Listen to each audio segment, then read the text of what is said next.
FARLANDS SMP. So, I have 11 minutes of Hero of the Village, that's unrelated, and I am actually about to work on the last bit of a... Please ignore Humphrey, he's hanging, he's hanging in there.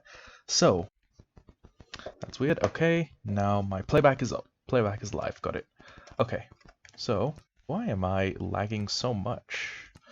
This is a little weird. I'm not used to this amount of lag when even well, okay, maybe I'm that was hyperbolic. I am used to about this much lag. Sorry if I'm not super loud. It's actually because I'm I'm in a house where everyone's pretty much asleep. It's 7 in the morning. And the only reason I'm awake is because I've been awake all night. My sleep schedule is eternally fucked, and yeah, I'm gonna stay up. I'm gonna stay up a little later to try and correct it. So, what I'm going to do, after I mine up this gold beacon and put it in a chest, is that I'm going to basically continue quarrying out my base. So, I have spent a lot of time on the server. If we go by times mined, I mined about 43,000 stone, as well as 20,000 mud, that much gravel, that much dirt, and I guess most of the other corresponding blocks. So, the reason I mined out that many blocks is because I wanted to make a basement level. And to make the basement level, it was gonna be a little work. So, hello dirt bike tracks, welcome to the stream. Hello. And yeah, you've caught me at the start of a stream, and I'm about to dig out the rest of my base. So the basement is probably where we're going to house the giant item sorter. Oh, whoops! Haste. Keep forgetting about haste. So, today's mission is exclusively to clear out the remainder of the dirt, mud stuff, everything that's left here. So, as you guys can see, or you guys can probably see better if I went into F5, it's under a quarter of the remainder, I guess. Yeah. Well, okay, if you move that slide along here, you would find that it's about a quarter volumetrically. But, yeah. So first we're going to take off the dirt layer. Next we're going to take off the other layers. And it's going to probably be a long-ish stream. And if you were wondering, we have filled up a massive amount of storage space with just cobble, dirt, coarse dirt, everything. There we go. Blocks of gold. We shouldn't need to move the beacon one more time. 2 viewers, I think I deserve more. You know what? I mean, it's... I have never actively been the kind of person who pursues like a larger fan following. It's good. Don't get me wrong. I enjoy the fans I do have. It's chill. It's a vibe. But I've never been... Honestly, I've never been in the, I guess, expansionist mindset. Let me just lower blocks to buy a little bit. I've never really... Oh, yay! Thank you, Dirtbike. I'm welcome to the Hollow Hearts. And yeah, I've never really been of the expansionist mindset. It's always sort of been a... I mean, I think I've come to the conclusion that I really am doing Twitch for fun. I might, if I could make a career out of it, that'd be fire. But if I can't, I guess it's just, you know, it's just chill. Oh, right.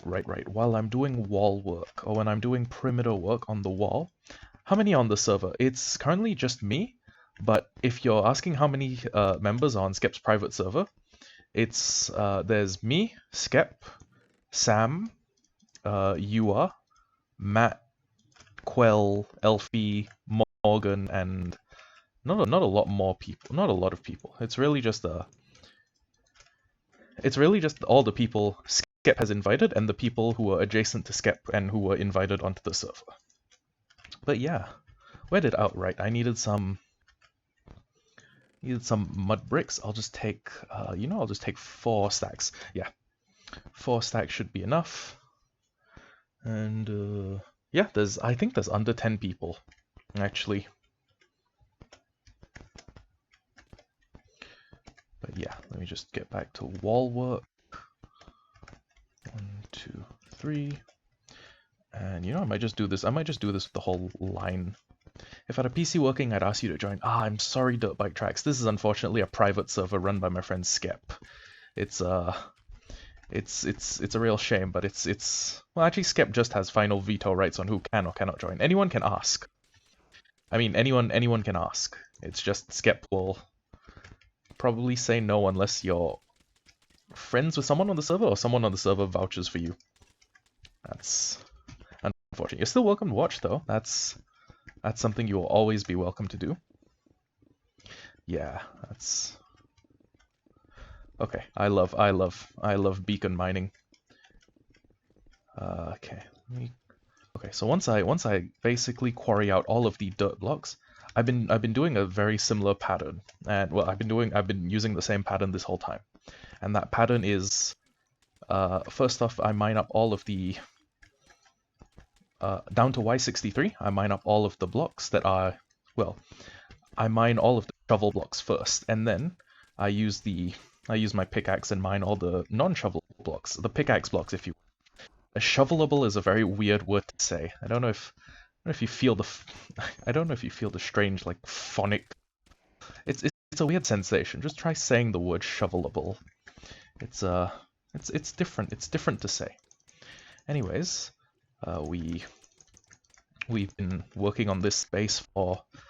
Okay, so I got the beacon on yesterday's stream, and I basically played for another 8 hours after that. Shovelable, yeah. I've after the 8 hours I spent working on this. But okay, it wasn't. I want to say like it was 8 hours straight, but I was also listening to like some kind of engaging podcasts, and by that I mean I was listening to the Trash Taste podcast episode on Chris Chan, who is a constant source of sadness for me because I've been. Do I got a YouTube channel? Yes, it is actually Hollow Heart YT. If you look up a Hollow Heart _YT, you should actually find it there. And yeah, it's also like Chris. I've actually I didn't realize this until recently, but I have been following Chris Chan since before Chris Chan was allegedly, or I guess became, a trans woman. So I followed Chris Chan because I was a fan of Brent Daniel, like Brent Daniel reads, and because of that I watched the Sonichu series and I was like, hey, this Sonichu seems like an interesting OC. And this was like 2015 or could even have been 2014, but I began following. Oh yeah, small YouTubers. Hey, nice. I followed I followed Chris Chan since 2015, and I think Chris Chan became trans or was openly, I guess like came out of the closet as trans in it would have been 2016, right? I can't even remember at this stage. But I've actually followed Chris Chan since Chris was like Christian and not like Christine. But I followed Chris Chan for so long, and never in my wildest dreams would I have anticipated what happened, like how the saga ends. It's just really sad, man. And every time I talk about it on stream, I get bummed out. So maybe I should stop doing that. It's just like it wasn't supposed to be that way, you know. It was just supposed to be a lol cow. You're only 12, so you don't know who Chris Chan is. Oh, okay. Yeah. You know what? Don't find out about Chris Chan. You're better off. Look, you're better off just ignoring the motherfucker, pretending. That was a terrible choice of words. You don't worry. You don't need to know who Chris Chan is. In fact, knowing who Chris Chan is actively decreases your quality of life. Just suffice it to say that he's dead to me. Yeah, he's functionally dead to me. But yeah, first we take off the whole top layer of dirt and mud and stuff. I'm keeping the mud because packed mud is actually what I'm making my base out of. Or rather, I'm making the base that Sam and I will share. It's kind of weird. I realize that I'm a heterosexual man who shares a house with another man.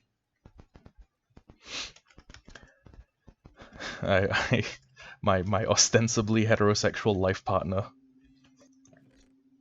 Oh right, keep filling up these chests. Sorry, my nose itches whenever I stream. The mud bricks look good. They really do. They really pop. You know, it's one of my favorite textures. It's just unfortunate that it's kind of a bummer to get. It's okay, so to make every piece of mud brick, you need a piece of mud, which either comes from a piece of water that you use a water bottle on, or from like naturally occurring mud, which is kind of rare. It only happens in mangrove biomes, which are already a rare biome. I mean a semi-rare biome. I mean it's 50-50 whether a swamp becomes a mangrove when it updates to 119. But oh, it's a 50-50 whether a non-generated swamp becomes a mangrove. But yeah, it's a whole thing. And and to even make the pack mud, you need one piece of wheat for every single block, which is difficult if you're doing it by like manual farming. My friend Skep was manual farming for like several days in a row, and he only got about 12 stacks of hay bales, which is nowhere near enough. I needed to design, or I needed to co-opt an existing farm design, and basically make 8 more tiles, so it was 9 times more powerful than the farm. So I basically needed to find a wheat farm and then make it massively tileable, or massively tile it, which wasn't even the most I could have done. I could have made it up to 18 times more powerful than the conventional rate. What's the weirdest mob you've spotted in Minecraft? Ooh. I can't tell you which video it was, but I have found a diamond armored skelly in one of my hollow hardcore worlds, and I just killed it because I'm an imbecile. Because I'm an absolute fucking imbecile, and I didn't immediately recognize like, oh wait, this is super rare. This is super rare and a valuable mob. I should cage it. I should cage it in my world and then have like a super interesting hollow hardcore story to tell. But it would have made sense anyways. It wouldn't have made sense anyways because that hollow hardcore world, I believe, was deleted in a... Okay, hold on. Season 1 I died from a creeper. Season 2 I died from a wither skeleton. Season 3 I also died to a creeper. Season 4 I died to... it might have been a raid. I might have died in a raid during Season 4. Season 5 was a golem. Season 6 is actually not... I haven't ended Season 6 yet. It's just, ooh, music's getting a little loud. It's just that we basically didn't continue with the 118 world. And then I may have an older backup of it on a thumb drive somewhere, but if I'm starting a new one, I'm starting a Hollow Hardcore Season 7. And I'm gonna make it like lucky number 7. My base is gonna be like casino themed. I'm gonna change my skin so it's got like...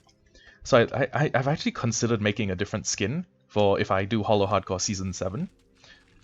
I found iron armor baby husk on a brown panda, and I don't know how rare that is. Jesus Christ, that is well, okay, you need to take the panda spawn rate. Brown baby panda, I'm guessing. Oh, on a brown panda. Okay, that's already 1 in 200. Baby husk is probably one of the rarer bamboo slash well, actually it would be a desert spawn. So you must have found it in like a bamboo forest that bordered a desert, and then you... It's rare. It's rarer than anything I found. I'm gonna be honest with you. But yeah, I was gonna say that so my current skin, it's actually N from Pokemon, except I changed the skin. So N from Pokemon wears like a white shirt, except my current version of N, he wears like an archaeologist outfit, because this was the skin I used for the dinosaur series I had with Elfie. Well, actually, yeah, this was the skin I made for the dinosaur series, and I've just had it as my default. So, if I'm doing a Hollow Hardcore Season 7, I'm going to change my skin to a Guild Tesoro, who was the villain of One Piece Film Gold, and he basically ran an evil casino. If you want to be moral about it, or if you want to take the same stance as Islam, every casino is evil. I guess every form of usury is evil. It's ungodly. But this was an evil casino, and he used the devil fruit power that he got to basically manipulate gold. And I thought about like, hey, maybe I can make like a giant golden casino for my for my Season 7 world. I can make it like I can call it like the I don't know, like the Lucky Star Casino or some shit. And I'm gonna make it entirely out of gold or gold adjacent blocks. You know, things that are related to gold. And using, I guess using, yeah, it's mainly like a gold and a golden yellow or like a bastion color palette. That would be cool. Except I have about 2 weeks until I need to go for national service. And if you don't know what national service is, it's every able-bodied man in Singapore needs to spend 2 years as a member of the army, and then another 10 years as a, well, okay, it's another 10-ish years as a reserve. So they may call you in, they may not call you in, but it's basically you need to be a reservist for 10 years. For 10 years or 10, I guess 10 reservist cycles is probably the more accurate thing to say. Anyways, I probably wouldn't do to start a series unless, okay, I could maybe start Hollow Hardcore, and then I could be like, and then every time I start streaming or every time I get home to stream, I can have a little bit more fun time, a little bit more time to stream. But yeah, like a Hollow Hardcore where I become like this casino owner would be kind of a cool thing. Like I could be I could name all my weapons after like, I guess I could have like King, Queen, Jack, Ace armor.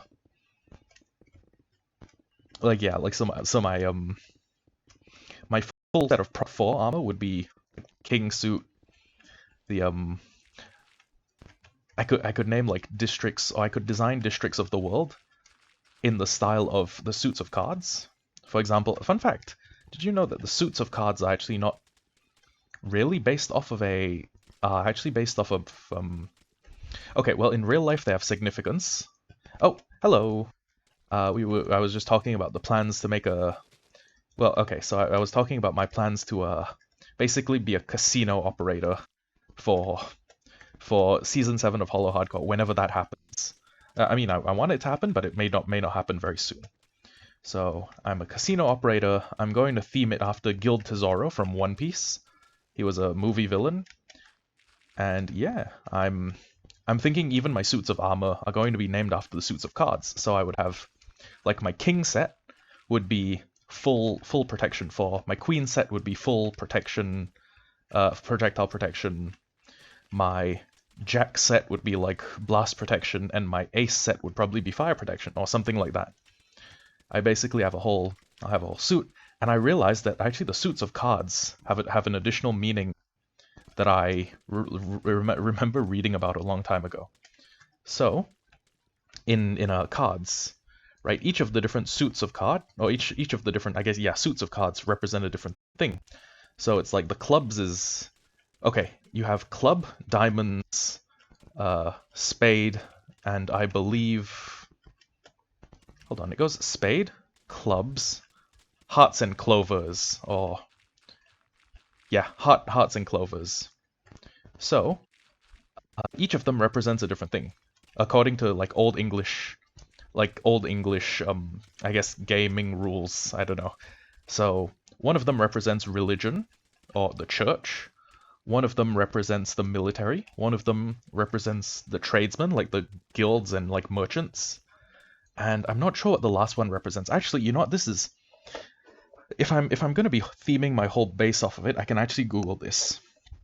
What do the suits of cards represent? Okay, the four suits in a deck were meant to represent the 4 classes of medieval society. Cups, hearts might have stood for clergymen, swords, spades for the nobility or the military, coins, diamonds for the merchants, and batons or clubs for the peasants. It's clubs, sorry. Yeah. Do I have a dirt bike? I unfortunately do not. And it's also probably not something covered by my insurance. But I take it you are a dirt bike fan, on account of the fact that you are named Dirt Bike Tracks.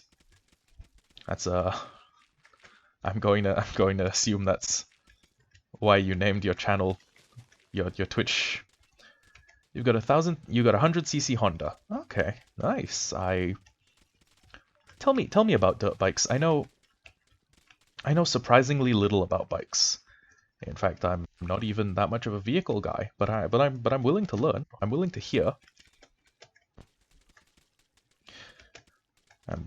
In fact, I'd be glad to hear, because this is actually a very boring job, just running back and forth with my shovel, turning a swamp into a house.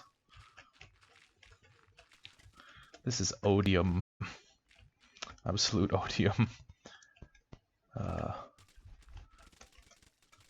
It's odium that fills up my inventory as well. Okay, let me just quickly bonk.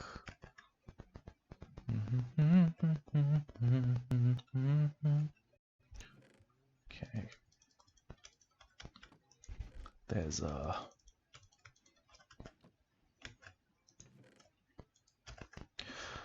Okay, I'm pretty much full up on granite storage. I don't know how many of the other rock variants we can keep.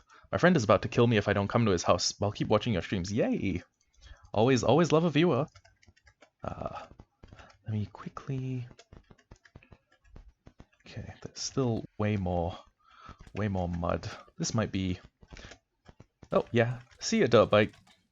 I'm just gonna call you dirt bike because bike tracks. Little weird thing to call someone. Anyways, yeah, back to mining work. Bye-bye. I'll see you later. And I will get back to mining. Okay, so I have an inkling that this is going to be one of those very long streams. And by call you DB if I want. Okay, sure. I'll call you DB. And this is going to be... Okay, let's do a prediction. See ya dirt bike, or see ya DB. Takes about 8 hours per quadrant, or it's taken... Okay, the first quadrant... No, actually, the first half took about 12 hours in total. But that was a lot of draining. There's not a lot of water here. And that also included the fact that I had a lot less pickaxes. I currently have, I want to say, okay, I had 2 efficiency 5 pickaxes. I had 1 efficiency 5 pickaxe. And then I went to make 1 more. And then after making 1 more, I basically got addicted, and then I made another one. And then after I made the other one, I made about 3 more efficiency... well, okay. My total is 5 efficiency 5 pickaxes, which means I have the ability to insta-mine about... Okay, let's do conservative estimate, 4,600. Well, let's do... Okay, yes, 4,600 is the mileage I seem to get from the average diamond pick.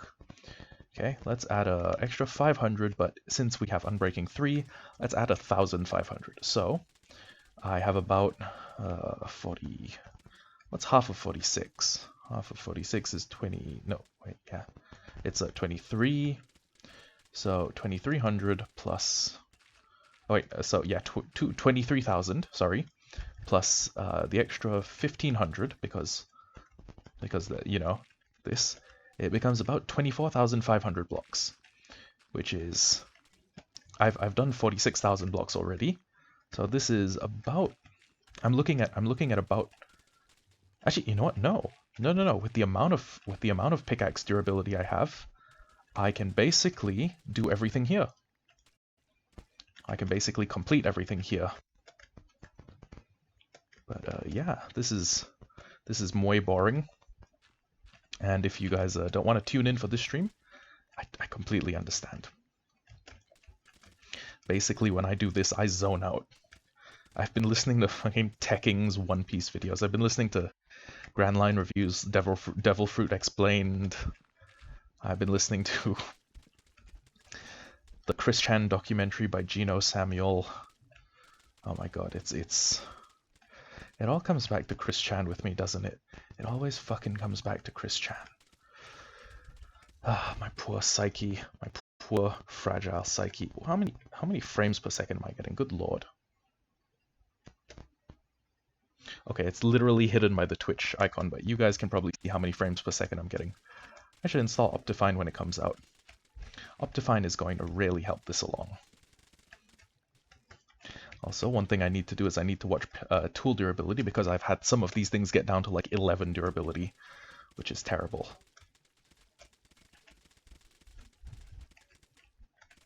I mean, it's don't get me wrong, it's getting value out of my tool when I get it to such low durability before I take it to use the mending station. But good lord, if it doesn't terrify me seeing my tools get that low.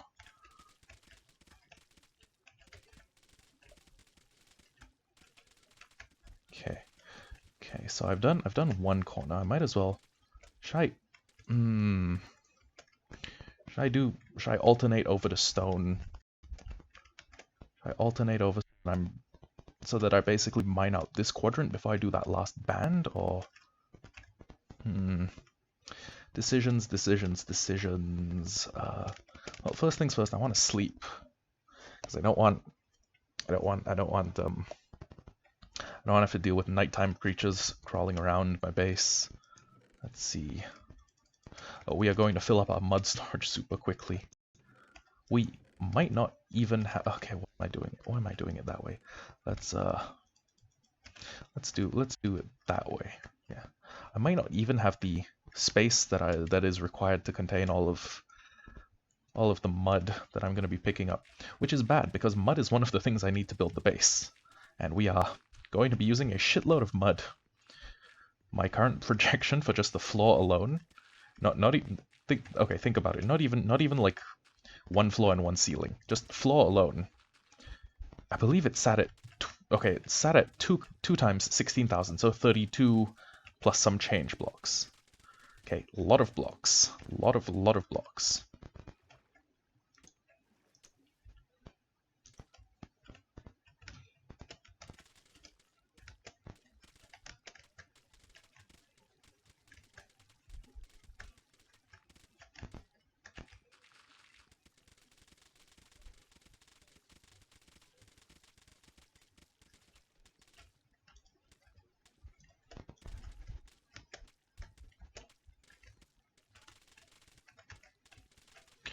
One upside, though, this is pretty much all the mud I will ever need, I think. I hope. I pray. I hope, I pray. That sounds like a health self book. That sounds like the title of a self-help book, by the way. Oh, by the prey. Corny jokes. Well done, Tim. Well fucking done. Okay, so let's just back to mining these, make sure we pick up all of the clay. Oh, sorry, all of the mud. Also, fun fact, you can apparently turn clay, and you can turn mud into clay with the help of dripstone. And that's really just a process of oh, whoops, that's not in line with the wall. Okay.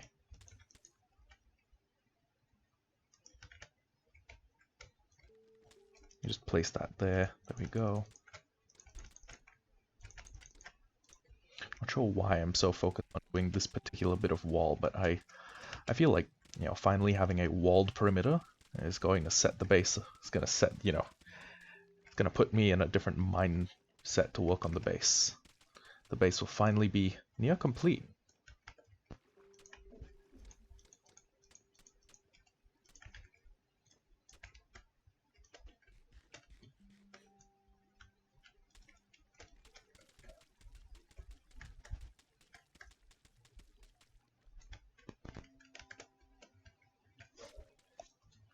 Oh, poop.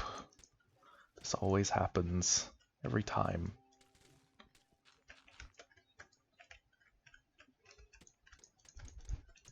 Okay, the upside though, we can actually repair this quite easily, and with all of our finagling, the haste beacon actually reaches all the way.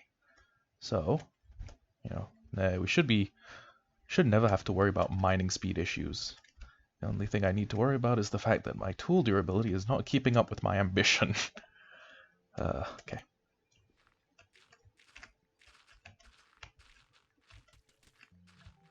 You know what? I wish there was like a mobile haste beacon. Like I wish you could bring haste and take it with you, you know? I wish you could create haste and take it with you. Like not even something super overpowered, like a beacon helmet, I guess.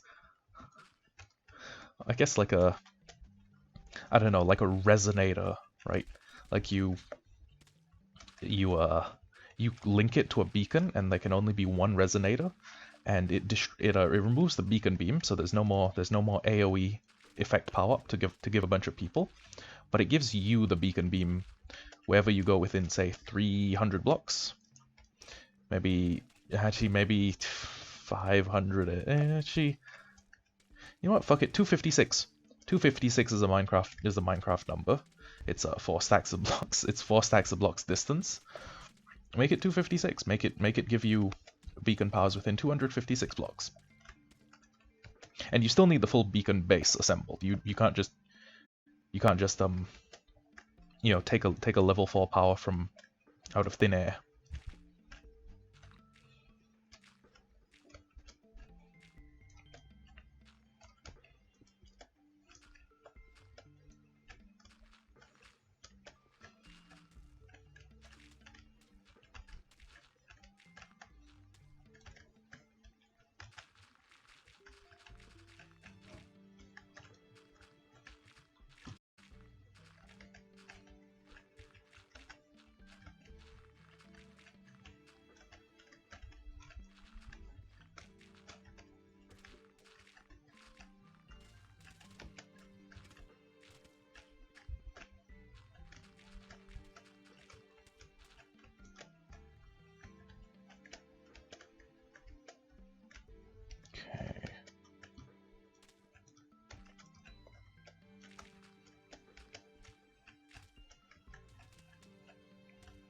Okay, that is pretty much, yeah, 53 durability. I'm not gonna chance it on a shovel. I've gone through the process of you know, maxing out, but I will you know, I wish maybe I should invest in getting at least one piece of netherite for each gear set. Maybe. Not sure though. Okay, so this goes here, and this is I need to put mending on this. Oh wait, I don't have iron. I don't have my blocks here yet. Yikes. Okay. Let's see what I do have mending on. This. I have mending on this. Let me just put this in. Wait, whoops. Let me just put this in here. I'm going to fill up storage. I'm going to fill up my storage faster than I know what to do with. Faster than I can do anything about it. No issue though. Let's just keep mining. Well, we at the very least need to get rid of all the dirt blocks by today. Okay, that's the limit. That's the bare minimum that I'm setting for myself. Oh wait, we still haven't cleared out that block. I am very, very distractible. I'm like an excitable little animal. No, I mean an excitable big animal, I guess. I am kind of large. Rather large. I'm what one might call a big chungus. Oh god.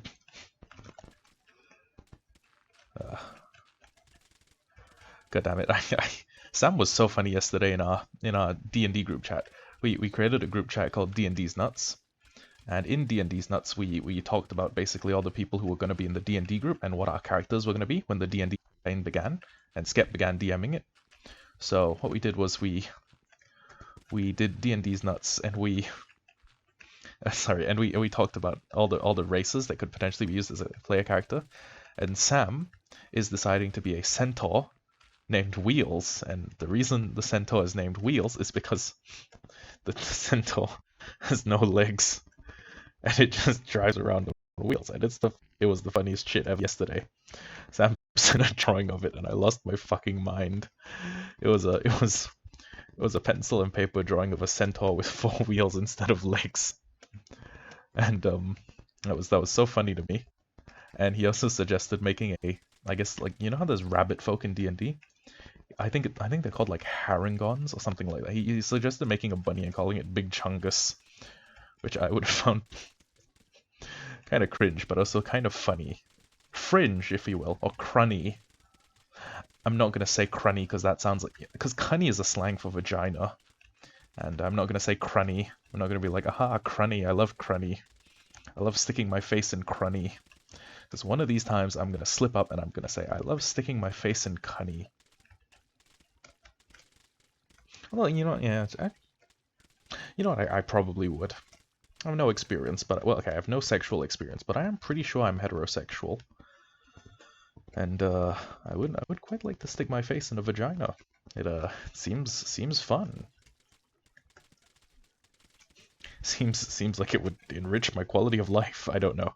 I have no assurance of that.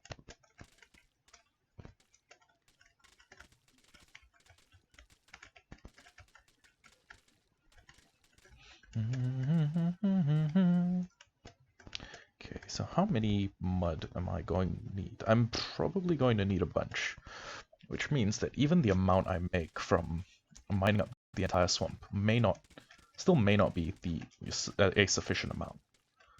So I'll have to work on that I'll have to work on that some other point.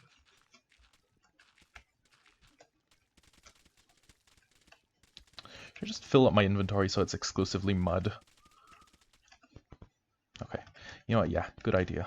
Just take the mud, and then bam, bam, bam. None of these things are actually irreplaceable. The clay is a little difficult to get, but I mean, nothing else here is as irreplaceable as mud. So, even the torches I can replace. Okay, so let me just... Okay, real shit, let me mine back. I mine back in the general direction of where I sleep at night. Hop into bed. I really should bring a bed with me. Oh well.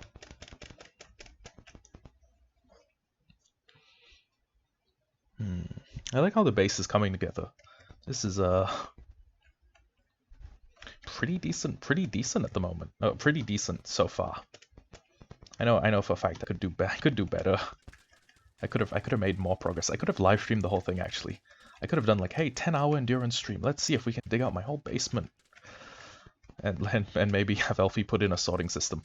I wouldn't get Elfie to I wouldn't force Elfie to work on my base since he's kind of burned out on Minecraft right now. If you guys have been following Elfie, you'll notice that he hasn't streamed a lot, which is sad because I mean, if he streams Minecraft, I'll obviously show up, right? I mean, if he streams Minecraft and I'm awake, I will show up. Usually. Actually, then again, I haven't had a super good... Okay, actually, no. Here's the thing. The most entertaining thing to stream, or the most entertaining thing to see my friends stream, is hardcore.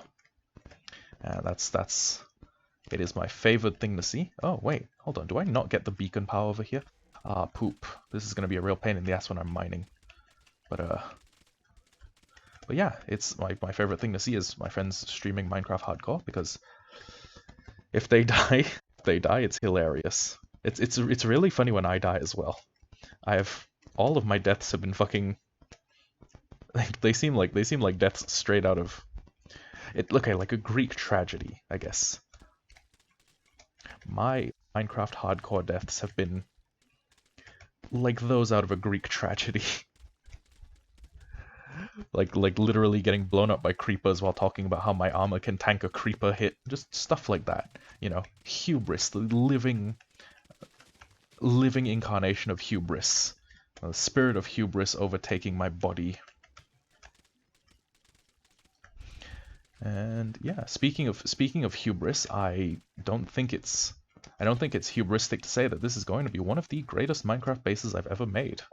Like, just size, scale alone, floor area covered, the amount of items it can hold, like the goated, actually the goated.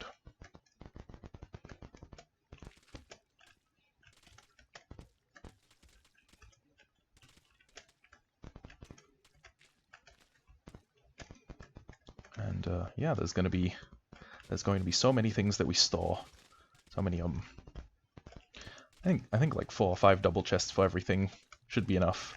I don't want to turn this base into a complete chest monster, but I will. I mean, we will have a huge auto sorter. Basically, every block that we would feasibly obtain in our regular day-to-day will feed into this and then get basically shat out into the item sorters, yada yada. And when we get shulkerbox unloaders or shulkerbox loaders, you can bet that I'm going to start filling basically entire shulker boxes with, you know, I'll just chuck the resources we get, or I'll just chuck resources into the shulker box, and they will come out fully sorted. Oh wait, I'm almost full up on mud. At least mud is almost all of my inventory at this point. Get the rest from here, and I guess every block counts, you know? It's a thing. Every block of mud that I can gather in this, I guess, prenatal phase, this pre-construction, this phase of like pre-construction, the phase prior to construction, is a block of mud that I don't need to create later, you know? Oh, whoops. Okay, let me just take this, stomp it, stand it up there. Hashtag send it. I don't know why saying hashtag. I don't know why saying send it is a thing. You know, it's just I don't quite get it. I don't quite. Hey yo, that's one mud. Let's throw out the dirt. Let me grab one more mud. Split these, and now all of these stacks in my inventory are mud. And I just have about, I want to say I have about 30,000 blocks. It's probably closer to 20 something. I'll check the statistics when I'm at the end, because today we were at 46,000 blocks. Okay, and 46,000 is not nearly the amount that we. Well, actually, it's not okay. It's not representative of the fact that we're mining a huge amount of mud. But I believe the numbers were 26k and 46k, which might mean. Which might mean that we hit 80k when we finish, or when we get everything plumb with our floor level, which is 10 blocks below sea level, in case you were interested. Also, we have a ton of things that we need to make, a ton of things that I have planned. For example, we need to make an aquarium for Dick. I mean, Dick is our pet. We all love Dick. Sam and I both love Dick a great deal, and owing to the fact that Sam and I both love Dick so much, owing to the fact that Sam and I both love Dick so much, we need to put him. We need to. I am actually a fucking retard. God damn it! Laughing at that made my back hurt. Okay, so Sam and I love Dick. I can't fucking say that with a straight face. Sam and I will probably build an aquarium to accommodate our pet pufferfish Dick. And when Dick is in, when it's done, we'll put Dick in the aquarium, and then we'll put our boy Dick into the aquarium, and then that'll be his, I guess, permanent area, his permanent living space. You know, because even pet pufferfish deserve homes. You know. I almost turned him into a water-breathing potion to annoy Sam, which would probably have gotten Sam to axe murder me, or start like a war. The Dick Wars, we called them.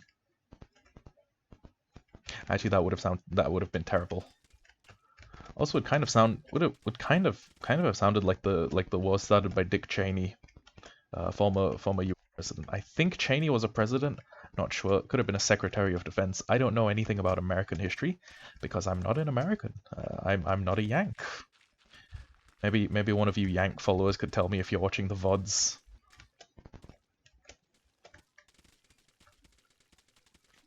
I will admit though, America has pretty nice music.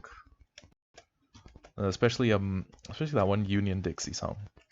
The one that goes like, away down south in the land of traders, rattlesnakes and alligators right away.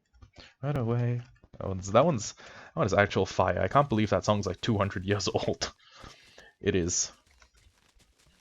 It's weird though. There are some songs that are also kind of old. For example, what's that song? It's I hate a moral coward, one who lacks a manly spark. I just detest a man afraid to go home in the dark. I always spend my evenings where there's women, wine, and song. But like a man, I always bring my. It's a Midnight Crew or something. The song is called Midnight Crew. And it basically goes, I'm a member of the Midnight Crew. I'm a night owl and a wise bird too. Home with the milk in the morning, singing the same old song. Rise with the moon, go to bed with the sun.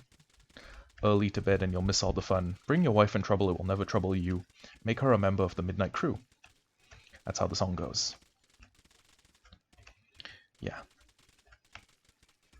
Anyways, let me. I think the basement alone is enough to accommodate a super sort of an item sort of almost any size. But we'll have to be sure.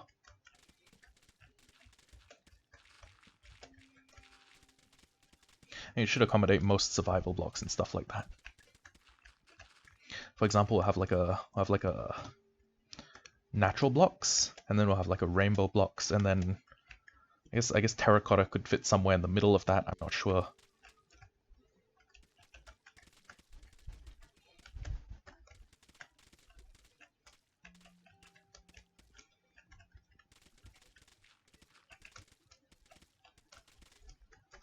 We almost, nope, only half inventory. Okay.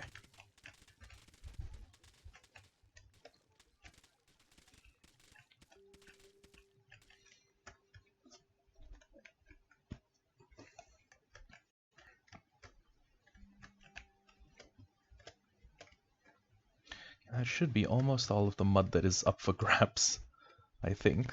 Oh, wait, no, a little bit more.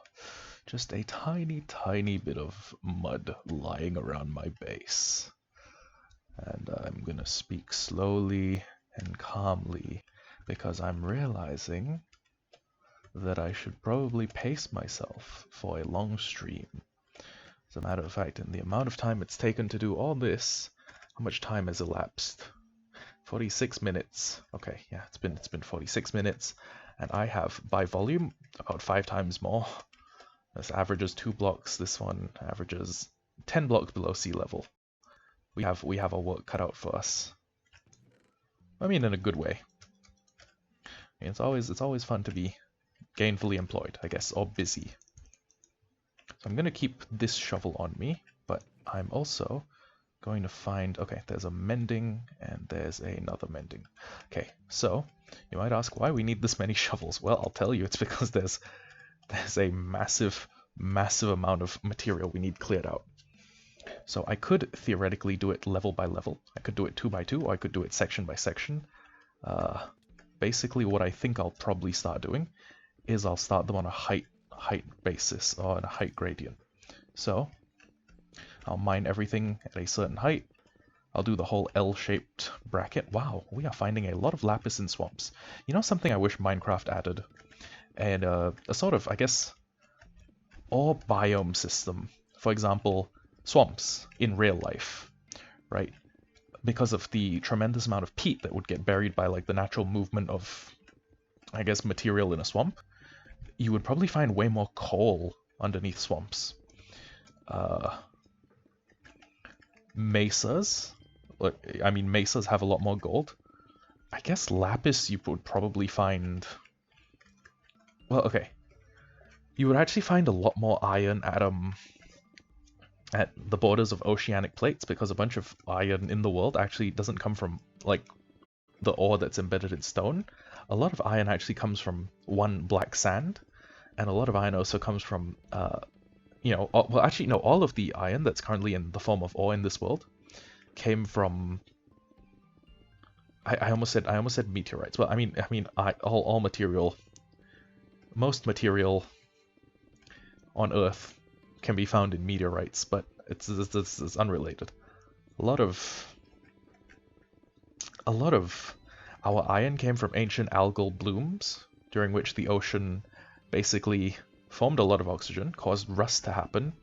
That rust basically sealed the iron away, and then that rust joined the water column in the oceans, and then eventually sank to the bottom and formed ore.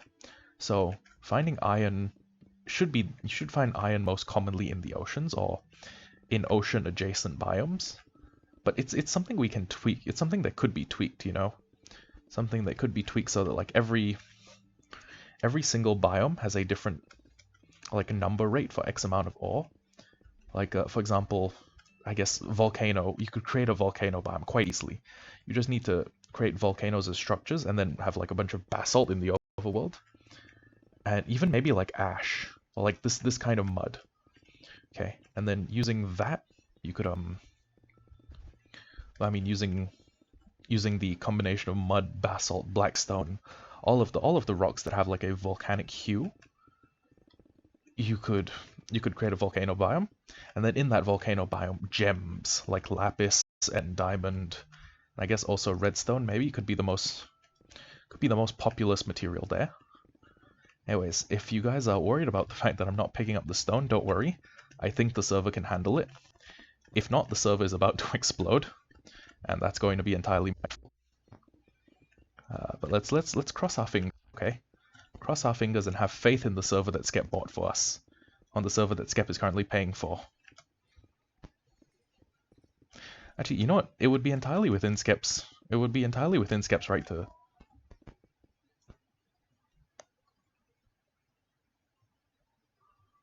Okay, sorry. I just heard a loud screeching call that sounded like someone. So in case you don't know, it's my house, and then immediately behind it there's a road, and then immediately next to the road there's a multi-story car park, as many Singaporean houses have. And I thought I heard it. I thought I heard the sound of a car accident, but I don't really give a shit about other people, at least not at 8 in the morning. So we're gonna do Minecraft instead of going to look. God, I'm a terrible fucking human being. I am a terrible human being. Holy shit. Like, what if someone got into an actual accident and then, like, I was like, oh yeah, I hear them. I heard them having the accident. But Minecraft. I mean, counterpoint though, it just sounded like, okay, it could have been someone's, like, fender scraping against a metal guard. It didn't sound like a crash. It sounded like a long metallic scrape, like an, you know? So, in light of that, I choose to do nothing. At least that's what I'll tell myself if someone. That's what I'll tell myself to sleep at night if someone. That's what I'll tell myself to fall asleep at night if someone died. They probably didn't though. It's a very melodramatic thing to happen.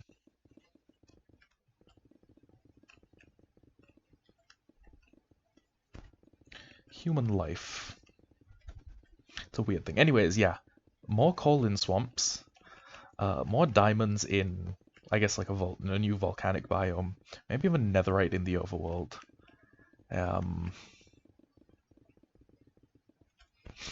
More lapis. I guess, okay, yeah, more of the gems. Redstone should probably... Okay, what? There's no real life counterpart to redstone, right? When I heard redstone, I just assumed it was a real thing because I'd read the word before in Wheel of Time. And they had like a seat made of redstone, or like a redstone chair. And I realized that was probably just Robert Jordan saying, yeah, this stone, it's red. So, yeah.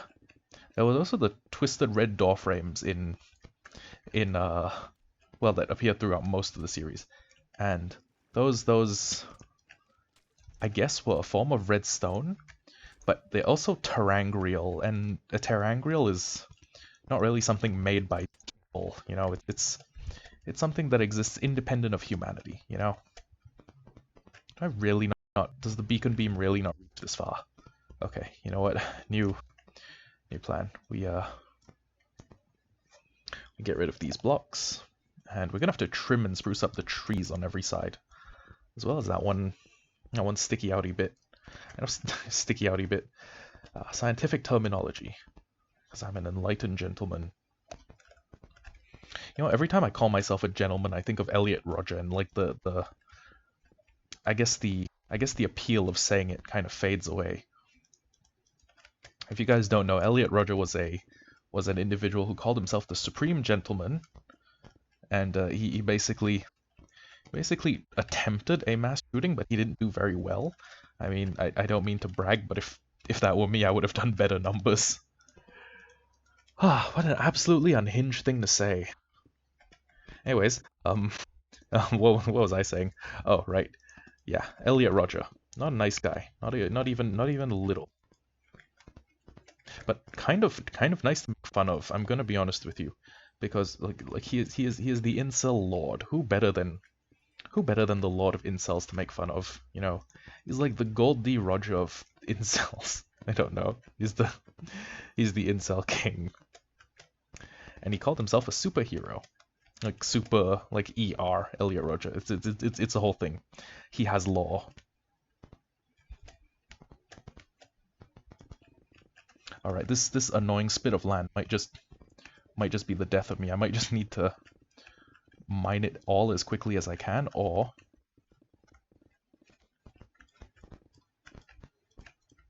I guess just... Yeah, see, happened again. Ran out of beacon power. Okay, what I'll do is I'll run into the area where I can get the beacon power, which is about here.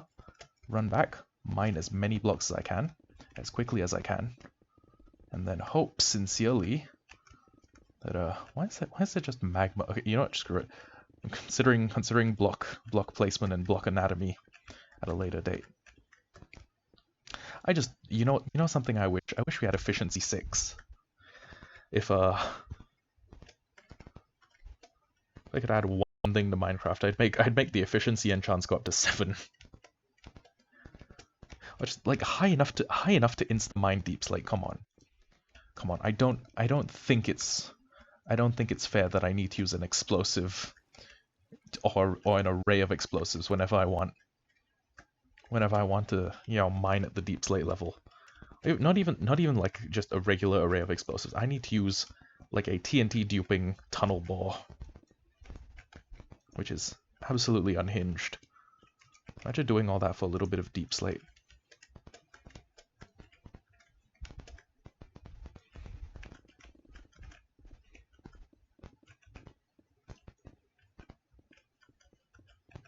Oh my fucking god.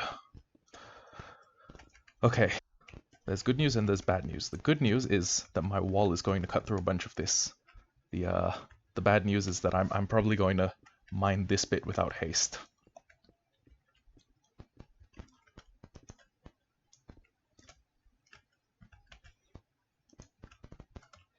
You know what? Let me just not even make this an issue. Let me just.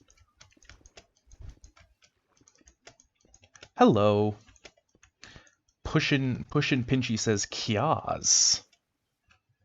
I read that as KYS and thought like, yeah, okay, maybe I should. You know, sometimes the brain's like, yeah, maybe I should send him another sign. Hello, welcome to the stream, Punchy Piaz. Pushin' Pinchy. Sorry, my brain. No, I meant kill yourself, please. Oh my god. Oh, great. You know, I'd do it on stream, except I don't really have a kill method handy. What do you suggest, Punchy Piaz? How would you kill me? Please, I mean, give me some recommendations. How would I kill myself? How would I bash my head in? I don't really have anything heavy in my room. And if I did, I'd probably knock myself completely unconscious before, I did any fatal damage, which would result in me waking up in 6.5 hours with a groggy. Well, actually, yeah, I'd maybe wake up in 6 hours and then just look around and be like, okay, time to work on the Minecraft base again. God damn it. Why is nihilism my brain's default setting? Oh, hey, Pushin, you said something that made Nightbot get angry. I don't know what you said, but it was probably had to do with me killing myself.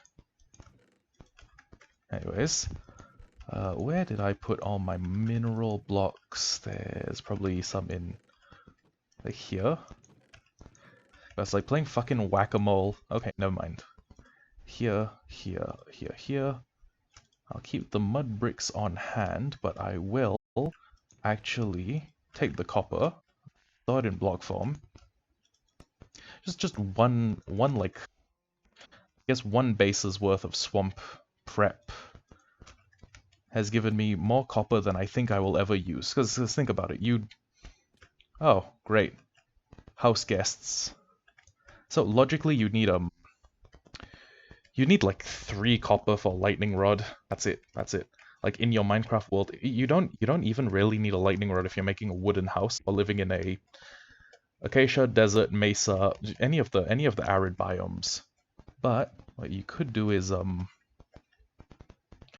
actually no. Lightning rods are one of the worst, like, decorational blocks. They're just fucking there.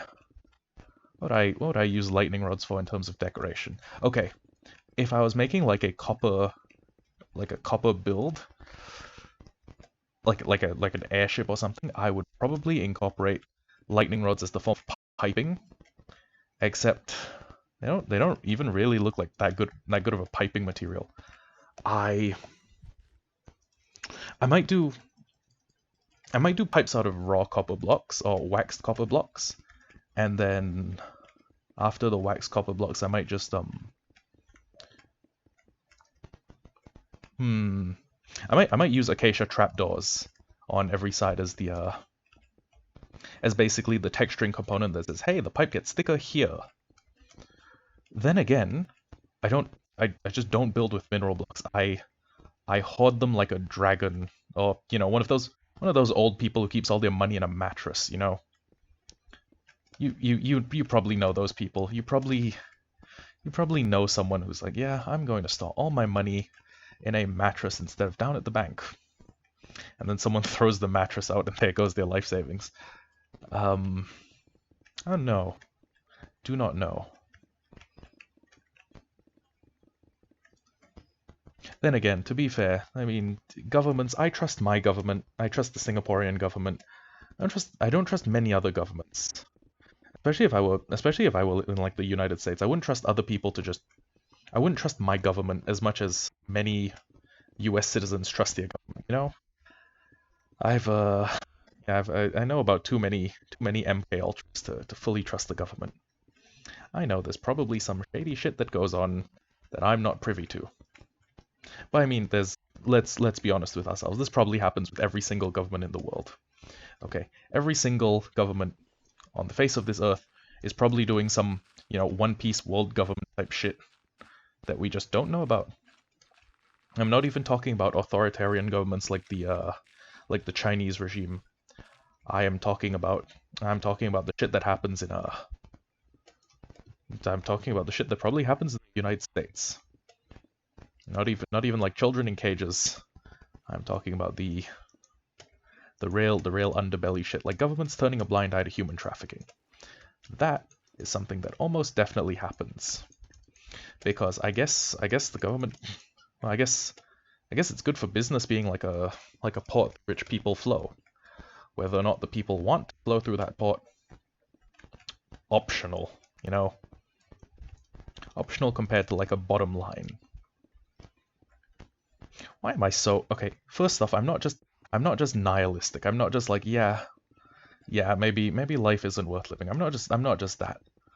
I'm also kind of pessimistic when it comes to, everything else in the world. Like pretty much everyone else in the world. Why am I so pessimistic? I don't know. But I don't really know if I want to change. You can it's kind of a paradoxical statement about like human nature, but I think we can admit that we're wrong and also admit that we don't really want to change. For example, I make way too many jokes about offing myself. I'm not going to change though. I'm still going to make those jokes because they're funny to me. And yeah, I just have a black sense of humor. Morally, not like the skin tone. Yeah, that was... Why... Okay, the early morning is like the least depressing time I could imagine. Why now? Why am I being depressive? Why am I being sad? Actually, you know what? Nihilism is sort of my permanent state of being, so why am I surprised? It's what would be the phrase that best sums up the life I lead? I guess my individual modus operandi. Probably something fucking edgy, but also like comically edgy, like supreme nihilism. No, actually, I don't even know if nihilism is the right thing. Fatalistic? Is fatalistic a better descriptor of my sense of humor, sense of morality? I don't know. What I do know is that we are actually making quite good progress on this. It's I've basically zoned out, and I think, okay, what I believe happens is that the more I mine, the more I just fall in the zone, and I'm like, yeah, this'll go, this'll work. And then yeah, I just, ooh, wait, can't leave the copper behind. It's always a semi-valuable prospect to me. So we basically have half of a base left to quarry out, replace with mud bricks, and yeah.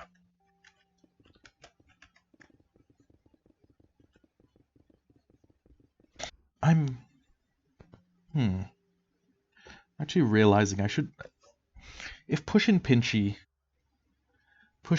just says, get all the pills in your house and take them, I should probably report him as a, yeah.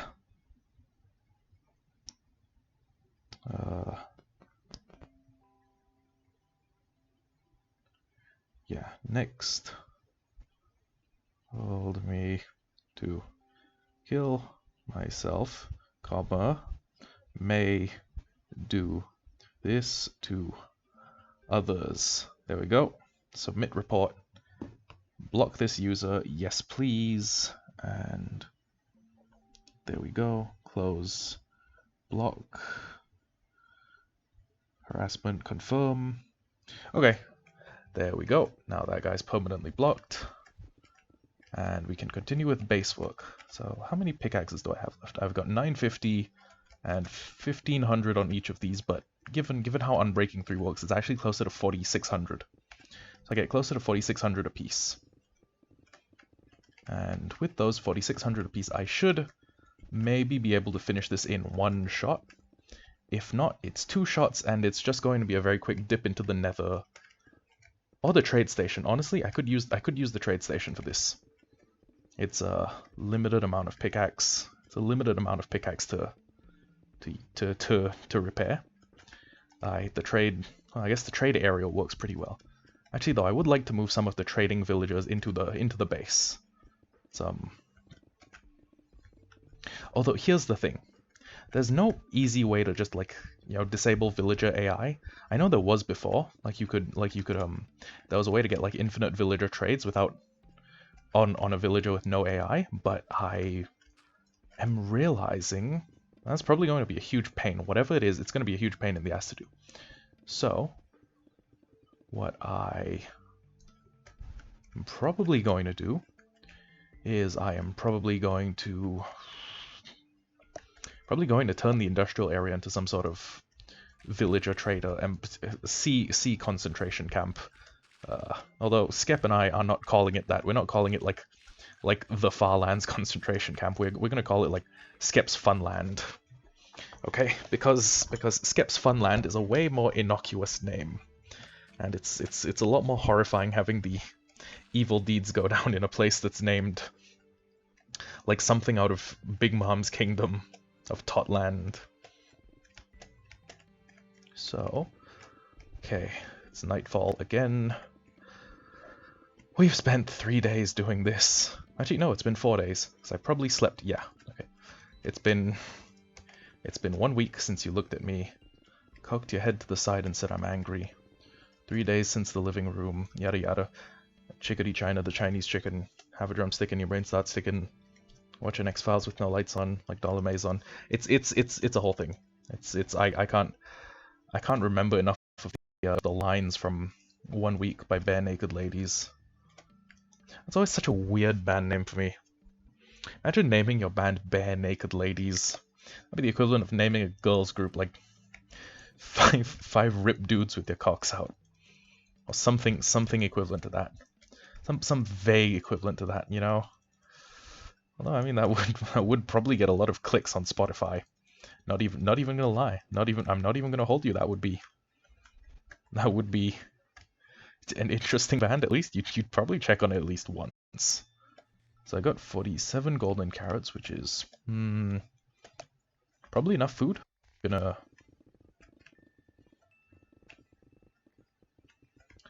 keep going through here.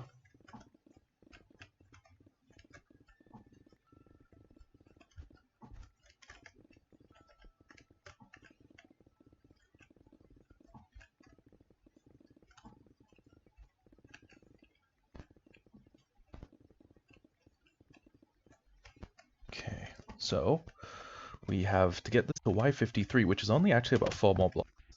I think it's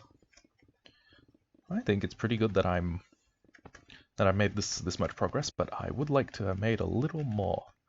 Like I would like, at least before the stream ends, I would like to actually finish up this entire level and then maybe potentially do the walls and floor. I know that's a lot of mud brick placement, and we may not even have all the mud brick. At which point I would probably just say, yeah, well, we'll put the construction off for a while. But we are on Y57.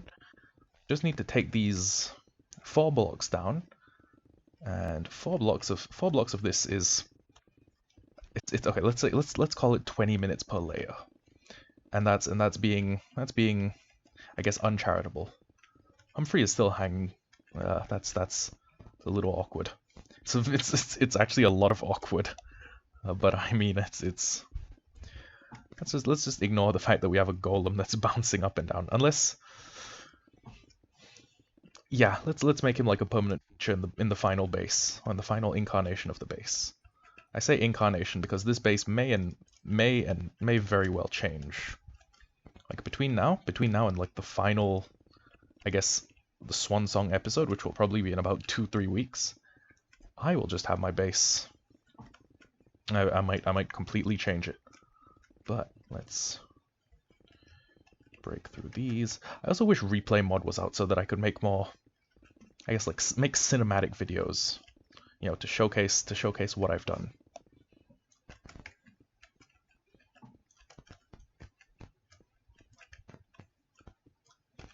There we go.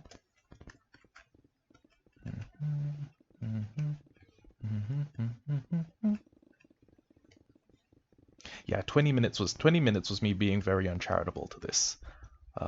Actually, I'm thinking it's closer to 15. So I'm looking at about an hour of mining if my pickaxes hold up. If they don't, we're looking at 49 minutes of mining and then trip to the Nether, fix my tools, get back to working on it.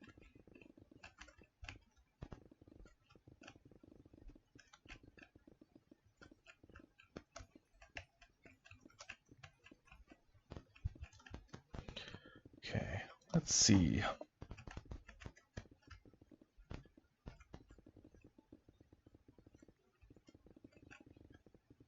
We can probably actually finish this by today's stream. I would have no doubt in my mind that we can finish all of this today.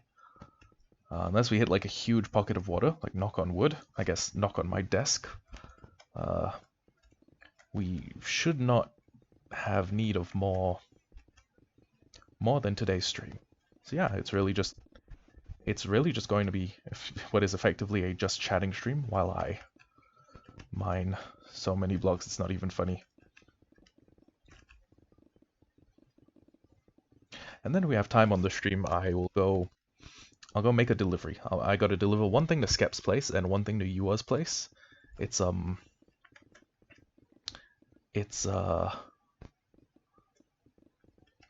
I basically borrowed sponge.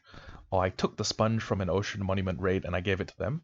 We agreed to split it 4 ways, but then I didn't because I needed to use the sponge to drain my base. And then in light of that, I needed to... What did I need? Okay, yeah, I need to basically drain the remaining water from my house. And now that my house is fully functional, yeah, that's okay. Now that my house is fully drained, I might want to switch out pickaxes, but no, you know what? No, I can use this for a little bit longer. So let's actually go dig 2 blocks down. Let's actually go 2 blocks down from the top level.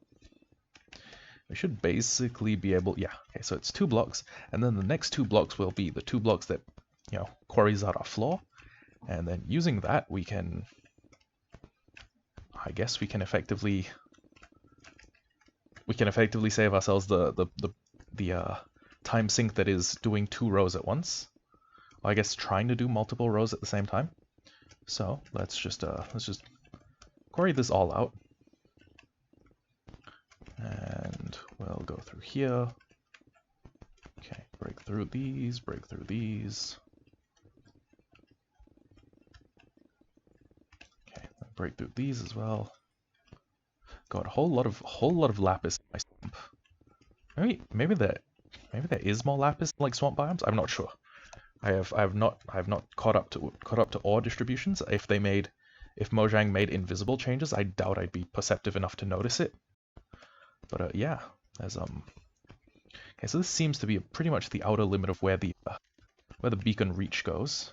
So, well, I'll do everything in here. I'll make a bit of a clearance so that I can just run back and forth. So I can run through to where the beacon is, I'll run through to where the beacon power is, run across, and yeah. Good grief though. I want to play Pickaxe Chicken. Pickaxe Chicken, if you guys don't know, is where you basically use a tool like a pickaxe, and then you try and get it to as low as you possibly can. Like if you can get it to 1 durability, you basically, or like 0 durability without breaking it, you basically win the game. Or if you can get it to 1 durability, you basically win. You basically win at Pickaxe Chicken. I guess I'm not gonna do that though. I'm not gonna. That sounds like a fucking imbecile idea. Like, yeah, I could. Hey, tell you what. I'll use them until the last red pixel disappears. The final pixel of red. That'll be my cue. Okay, that is the last pixel of red gone. Let's see what durability the pickaxe is at. It's at 75. Okay. Keep forgetting that netherite pickaxes have these fucking enormous toolbars. Yeah, that was a diamond pick, and the last pixel of red had disappeared. That would probably be like 50. I want to say 54. I'm not sure. I'll keep you guys updated. In fact, I'll try and do Pickaxe Chicken with this pickaxe as well. Although I also probably have other efficiency 5 pickaxes that don't have mending on them, so I could also do Pickaxe Chicken with those. It's just that they're slightly less valuable. So if I lose them, it's not really a teaching experience. It's more of a damn it. It's more of a damn it, I lost.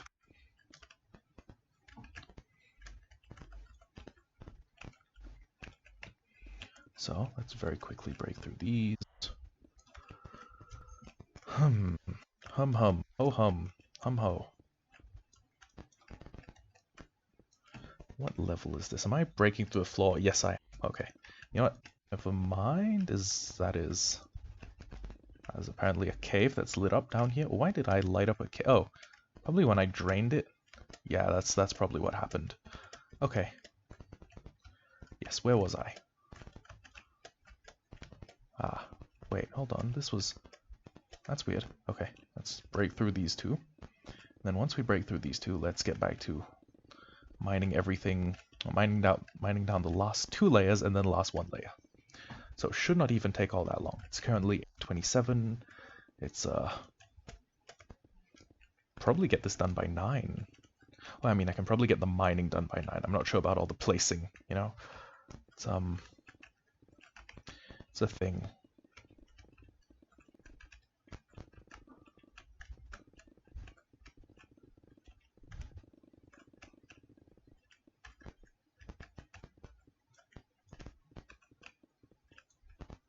Okay.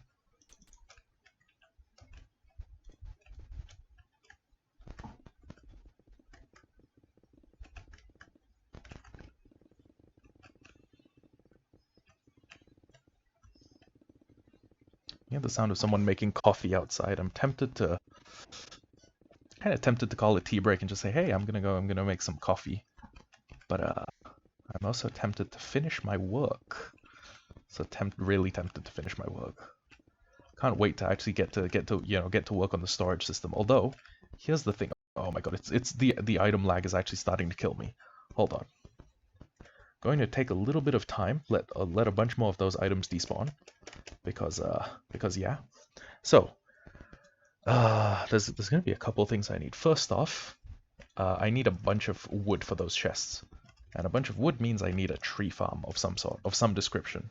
Doesn't even need to be like a colossally powerful one. It just needs to be a decent tree farm. So I might actually spend the off time prepping for a tree farm, and then the next stream will be a tree farm design stream. Or I'll make the tree farm off camera, and then you'll come back to a fully assembled tree farm. And then once you have the fully assembled tree farm, shit, there's no way I have enough redstone to make all those hoppers. Sorry, well, hoppers don't need redstone. There's no way I have enough redstone to make all of those comparators, dust, and all the other stuff. Okay, new plan. The next stream might actually be a witch farm stream, or a raid farm stream. One of the two. And I've realized actually that I do kind of have a nice... I do kind of have a village quite close to me. So, potential, I guess, raid village, potential village, maybe, perhaps, mayhaps. Is it raid shadow time? Is it raid legends shadows?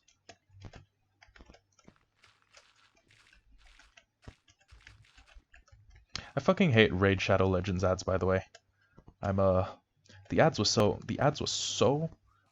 so persistent that I basically decided, you know, I'm never gonna play raid. I'm never ever going to touch this game. It's kind of like YouTube Premium actually. Well, I mean, I got YouTube Premium because the ads started to get more annoying than before. But yeah, I think the reason most people get YouTube Premium is because the ads for YouTube Premium are annoying as fuck. And you just kind of want to watch YouTube without having to listen to like a 30-second unskippable ad. Or God forbid you need to hear more about Imran. I don't think people in other countries know about Imran, but he's a Singaporean wealth guru who tries to teach you like a bunch of easy ways to have passive income and then earn a bunch of money for all you're not doing anything while you're working at your main job. It's exhausting hearing him talk. But yeah, no more Imran. In fact, I haven't heard him since I got YouTube Premium. And he always starts his videos off the same way. Kind of hypocritical for me to say this because I always do the 2-finger salute to say hello, and I always say the 2-finger wave to say goodbye. But Imran always goes, "Hi guys, it's Imran here," and he sounds like a Let's Player. Honestly, I would kind of be down to invite Imran the finance guy, but we're not gonna do that. Not to this server. We will not invite Imran as we will not have Imran as an SMP member. So yeah. Anyways, this is basically going to be the last major build that I'm working on for a while. The next thing we're gonna do is, okay, we have a whole docket of things we need to do. First off, tree farm. We can actually maybe fit a tree farm within the base perimeter. I want to say we actually can, because I know a Shulkercraft tree farm that's actually kind of small in terms of like footprint, and using that specific tree farm, we could fit it in just like one corner of the base. Although a tree farm at spawn would also serve more Oh, actually no, hold on. If I make the tree farm at spawn, I'm gonna need to basically light up and spawn-proof a huge area. If I make the tree farm in here, I basically need to do a lot less light-upping and spawn-proofing. So we'll probably make the tree farm in here, and then, okay, I kind of want to make like the Shulkercraft like every type of tree farm, like the Shulkercraft every man tree farm, except, oh, like, sorry, the Shulkercraft every tree farm. It does most of the conventional trees, but okay, I kind of want to do the ill mango tree farm, the one that does every kind of tree, but in the same time, I kind of don't, because I kind of know, I know there's already a Shulkercraft tree farm, and I've seen the tree farm design. It's actually kind of simple. It's not super out of my price range, and that would probably give us. It doesn't really matter what kind of wood you need as long as the chests are made, right? Although I say this, but dark oak wood would actually complement these blocks very nicely, along with polished granite. But it just ain't seem worth it, you know? Ain't seem worth it. Okay. Break. Okay, what else? What else is on the docket list? Actually, there's really nothing else on the docket list aside from drill the base into oblivion, and then once the base has been drilled into oblivion, put down all the light sources, build the walls, fill in the flooring.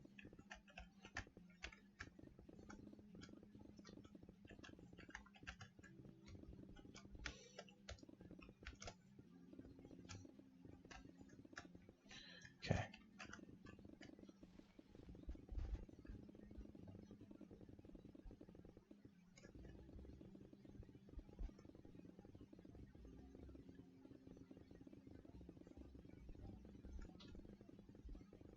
I love doing this. I love when you get like a little block in the center and you just run around it, speed mining everything, courtesy of your speed beacon. Oh, rainfall, rainfall, yep, rainfall. Okay.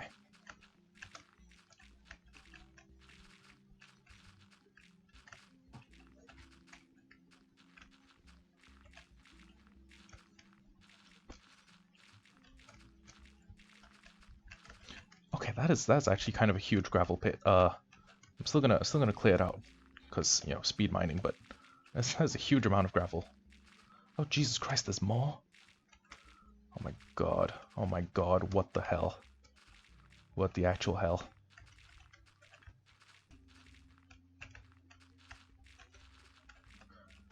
It's like a build your own cave network.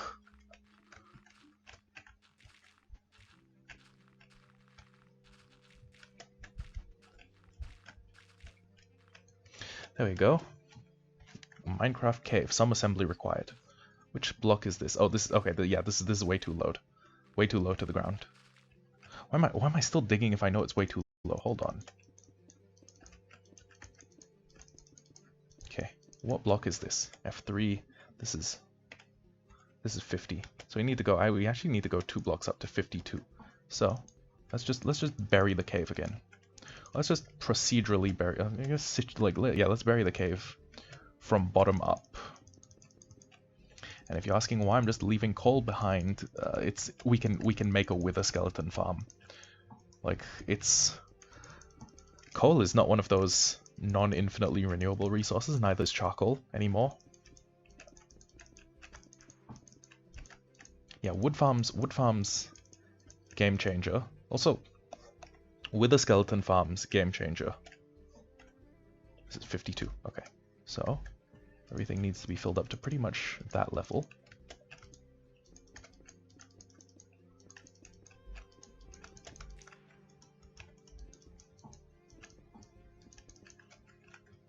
Okay, so 1 level up, and that should be the bottom floor for this section of the cave.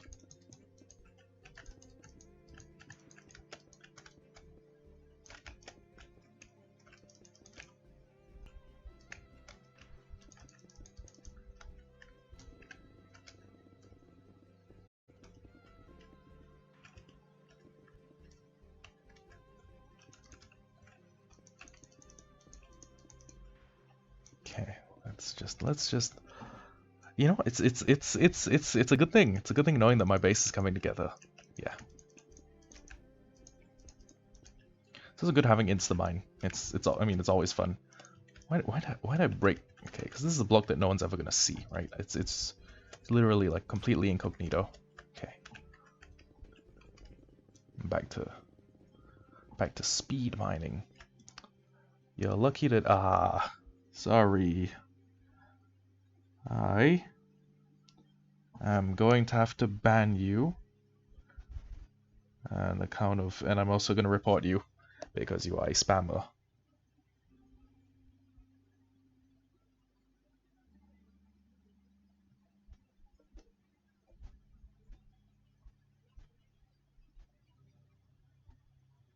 Submit report, block this user, yup.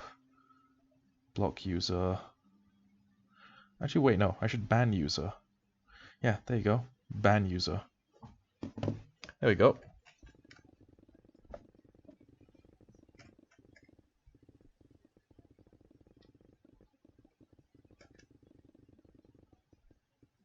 Right, should also sleep again. should actually be kind of close to finishing this. I can't believe that just like speeding up my beacon mining. I guess working on stream and not getting distracted is kind of the recipe you need to.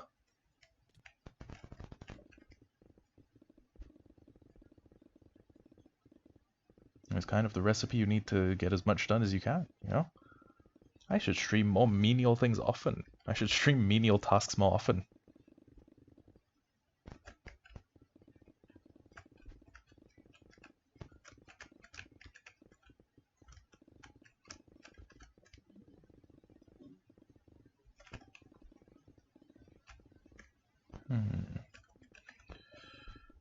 Okay.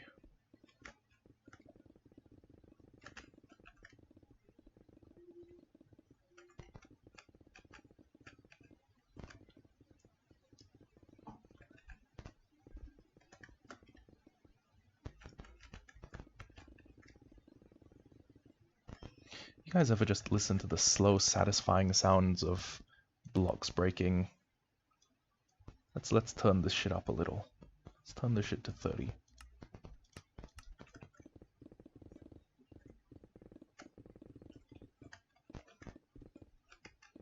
ASMR time. Well, stream, it's good to see you here again. It's me, ASMR Heart YT, and I'm back with more ASMR Minecraft.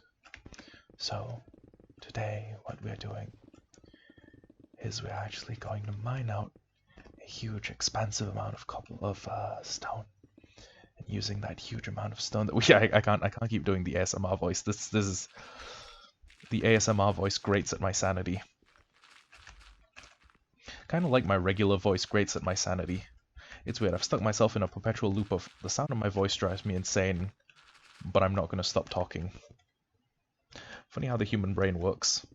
So if I just dig this way, should actually emerge. There we go. Yeah. Okay. So this is the block. This is the block we need to dig every layout to, and we can get rid of all this quite easily. Actually, wait. Yeah. Hold on. Let me just run back and forth. Just do serpentine. Actually, it would probably be slightly faster if I did it like this. When it comes to straight edges, I need to do that. And there, yeah. We can do serpentine right up until we hit the edge. At that point we need to turn around and then go back to serpentining the other way. And if we just keep doing this for long enough, we should completely remove all of the stone. It's a good thing I prepared a couple of extra burner pickaxes on the off chance that one of these were to unfortunately break. Oh, wait, I have copper ore. Okay. Yeah.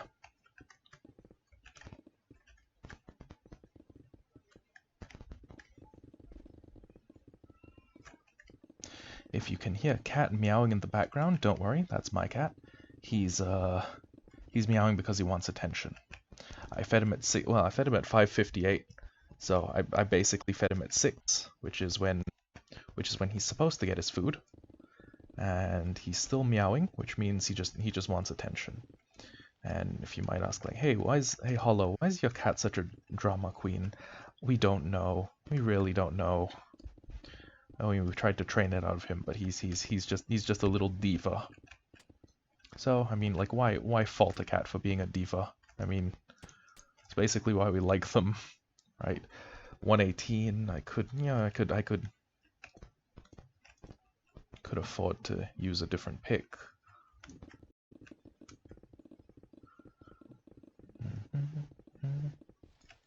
Okay.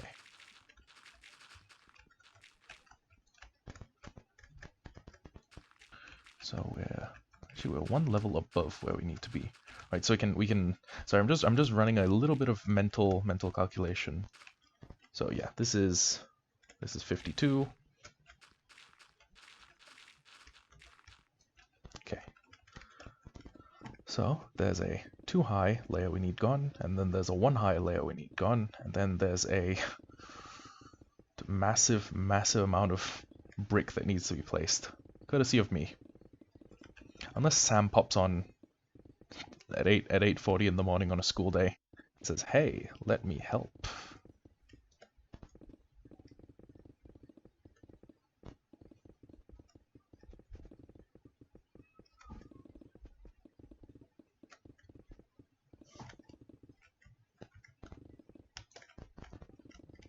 You know what would drum up some interest on the server? If I kidnapped Dick and then I gave him to Morgan. that'd be kind of hilarious as a plot as a storyline. What if I got rid of what is effectively the child of Sam and I, and then I gave that child to Morgan, whom Sam hates. Oh, Sam has a standing beef with. That'd be hilarious, but I feel like I wouldn't exactly be winning Parent of the Year awards for that behavior. Then again, there are worst parents. I could think of worst parents. For example, the parents of the Menendez brothers. And if you guys don't know who the Menendez brothers are, their dad was a diddler, and their mom knew and did nothing. So, both equally guilty. Well, I mean, okay, the dad's guiltier, but yeah, fuck the mom. Moms are supposed to do better than what you did. Moms are just supposed to be better.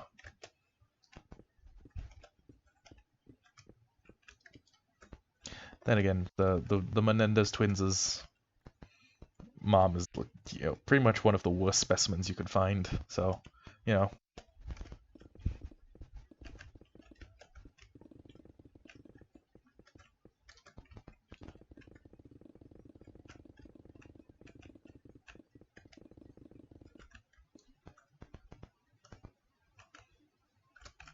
What is down here? Do I have torch? Do I have a torch?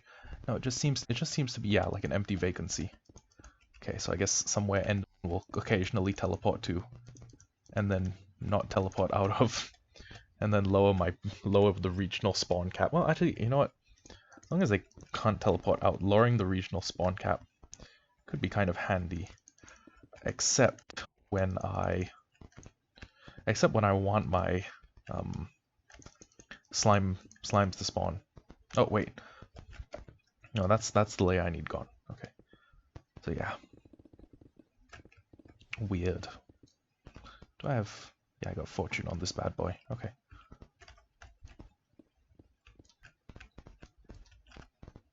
Yep, just enough space.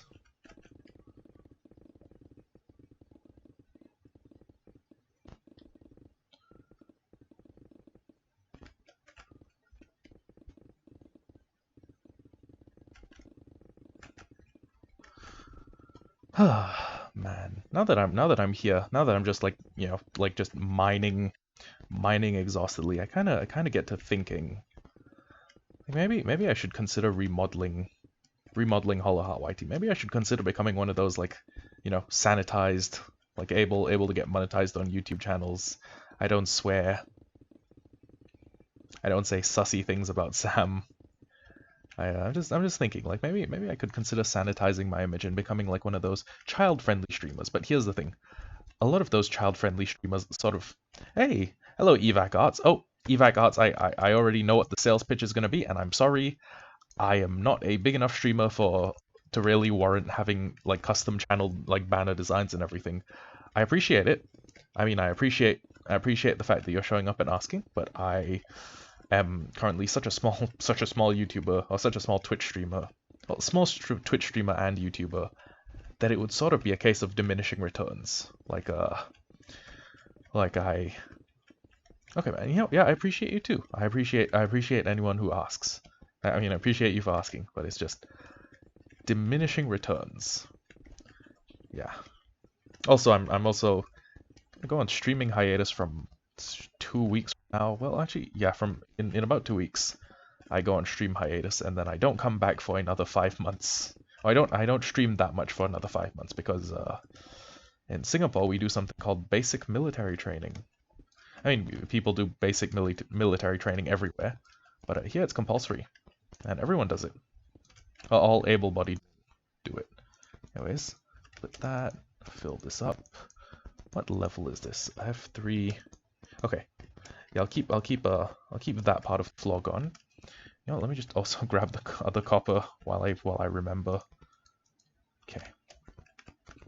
By the end of this, I'm going to have more copper than I have any earthly idea to do what to do with. Won't be long. Have to go, man. Thanks and good luck to your stream. Thank you, Evac. I will try my best. But yeah. Anyways, just gonna drill through as much of this huge block of earth as I can. And now that I'm here, we have actually kind of made a little bit of progress on the stream. I should probably get rid of Humphrey. It kind of looks like I'm lynching him. Actually, now that I think about it, there are probably better places I can put a golem. Yeah. Let's be honest let's be honest with ourselves. Hello, Dirtbike. Welcome to the stream. You missed some random guy telling me to kill myself, and yeah, that was pretty much what you missed. So how many? Is this bow worth anything? Let's see. I'm not getting rid of the copper ore. Yeah, it does sound power 1. No, even a bit of cobblestone is worth more than that. As this could potentially be the 64 cobblestone that saves me like a trip somewhere. Like it's not even. I'm not even gonna pick it up. I'm just gonna mine. Yeah, it does sound fun. It is fun having weird strangers come into your chat and tell you how to best kill yourselves. But then it got me thinking. I have made progress. I've been basically mining non-stop since you left. And yeah, I've actually been thinking like maybe I shouldn't be such a nihilist. You know, like my whole life philosophy so far, or my life philosophy has been, it's this weird hybrid of nihilism and stoicism. So the nihilism part comes in from the fact that I don't believe there's anything beyond the end of this life. I don't really believe there's anything that comes afterwards. And the stoicism part, yeah, I am almost done. And the stoicism part comes in from the realization that even if there's nothing after this, that's okay. Hello, IX, welcome to the stream. You've clocked in at a very depressing part of the stream. I'm talking about my personal philosophy and how it's a blend of nihilism and stoicism. It's there's nothing after this life, and that's okay. You know, there's no life after death. Well, I don't think there's life after death. When I die, that's the end, and that's okay. And while I'm here, I'm not going to take myself that seriously. I will say depressing things, but I will never take myself that seriously. So you should follow this kind fellow. Yeah, I guess you should, but don't push it on people. I mean, if they don't want to follow, they don't need to. It's yeah, I am a good guy when I'm not talking about how, or when randos don't show up in my chat and tell me to kill myself. It's weird. It's one of those surreal experiences. You're just like, yeah, it's happened before. Well, it's only happened like once or twice. This might be the first one of 2022. His name was what was his name? His name was Pushin Pinchy. And if you look at his Twitch profile, it's his descriptor is okay. Okay, so let me yeah, I know he left. Oh yeah, IX left. But yeah, he said Pushin Pinchy said KYAS. He said no, I meant kill yourself. Oh my god, please, oh my god, please bash your head in. Get all the pills in your house and take them. Yeah, fun guy. I don't even know what pills I have in my house. I would probably end up with an erection instead of dead, which would also be funny in another nihilistic sense. I just lie there in my bed waiting for death to slowly take me, and then my cock gets throbbing hard. Yeah, he needs to take a chill pill. I won't be able to watch the live because I have to sleep now, but I'll leave it and look. Yay, thank you. I will just, by the time I am done, I should actually have mostly leveled out this area. I think this might be more mud than I actually have in my base. But worst comes to worst, yeah. Bye-bye. See you later, IX. But worst comes to worst, we will... I guess we'll go quarry out more mud. I mean, it's not like I don't live in the middle of a swamp. I'm basically a bayou person from Louisiana. Although, you know what, no, if this was Louisiana, I'd be fighting off alligators every time I walked out of my house. So, maybe... Actually, no, Florida also has an alligator problem. What US state doesn't have an alligator problem? There's, I guess Wisconsin? It's cold as shit up there, right? I know very little about the US states, by the way. Ohio. There's no way Ohio has alligators, I think. Unless like an alligator got loose and then like started laying eggs and... Well, actually no, that would take multiple alligators. That would take several. Yeah, it would take a significant number of alligators. That guy was probably telling other people to kill themselves because he doesn't have a happy life. It's sad if you think about it. Yeah. Yeah, it is. I guess the best thing you can do is, I guess respond with sympathy and kindness, but that's not what I did. I was just like, yeah, I could kill myself. I could keep streaming myself designing a Minecraft base, which is substantially more fun than being dead. Well, okay, you know what? I've never been dead. I will grant you that much. I'm not like some necromancer's pet, like revived human. I'm not someone who's been brought back from the dead. I've never died. But Jesus Christ. Why is this just one skeleton always here? But I would assume that playing Minecraft is more fun than being dead. I've never been dead either. I know some people have been like clinically dead for a little bit. Never happened to me. But you know what the worst part is? Imagine being like dying in like a drowning accident or something, and then you clinically die, but you're able to be resuscitated, and then you just feel your soul being dragged towards hell, and then you just wake up and you're like, ah, goddamn, I need to be a better person. Yeah, that might happen to me if I die. Or at the very least, I've never done anything that would warrant me being sent to hell. Potentially purgatory. Because I'm not Christian, I'm not Catholic. After you finish, can you show me the SMP? Sure, I will. Actually, when we finish the floor and the walls, I can actually take you to Skep and Yua's house. Because, well, actually, okay, I can take a boat and then we can go to Skep's house and then we can travel up river to Yua's house. And ideally, I can connect them all by like some sort of waterway network. I can make a bunch of buoys actually. Buoys. That word is a trip to say. Buoys. It's you know those things that sit in the ocean and float and then tell ships where to go?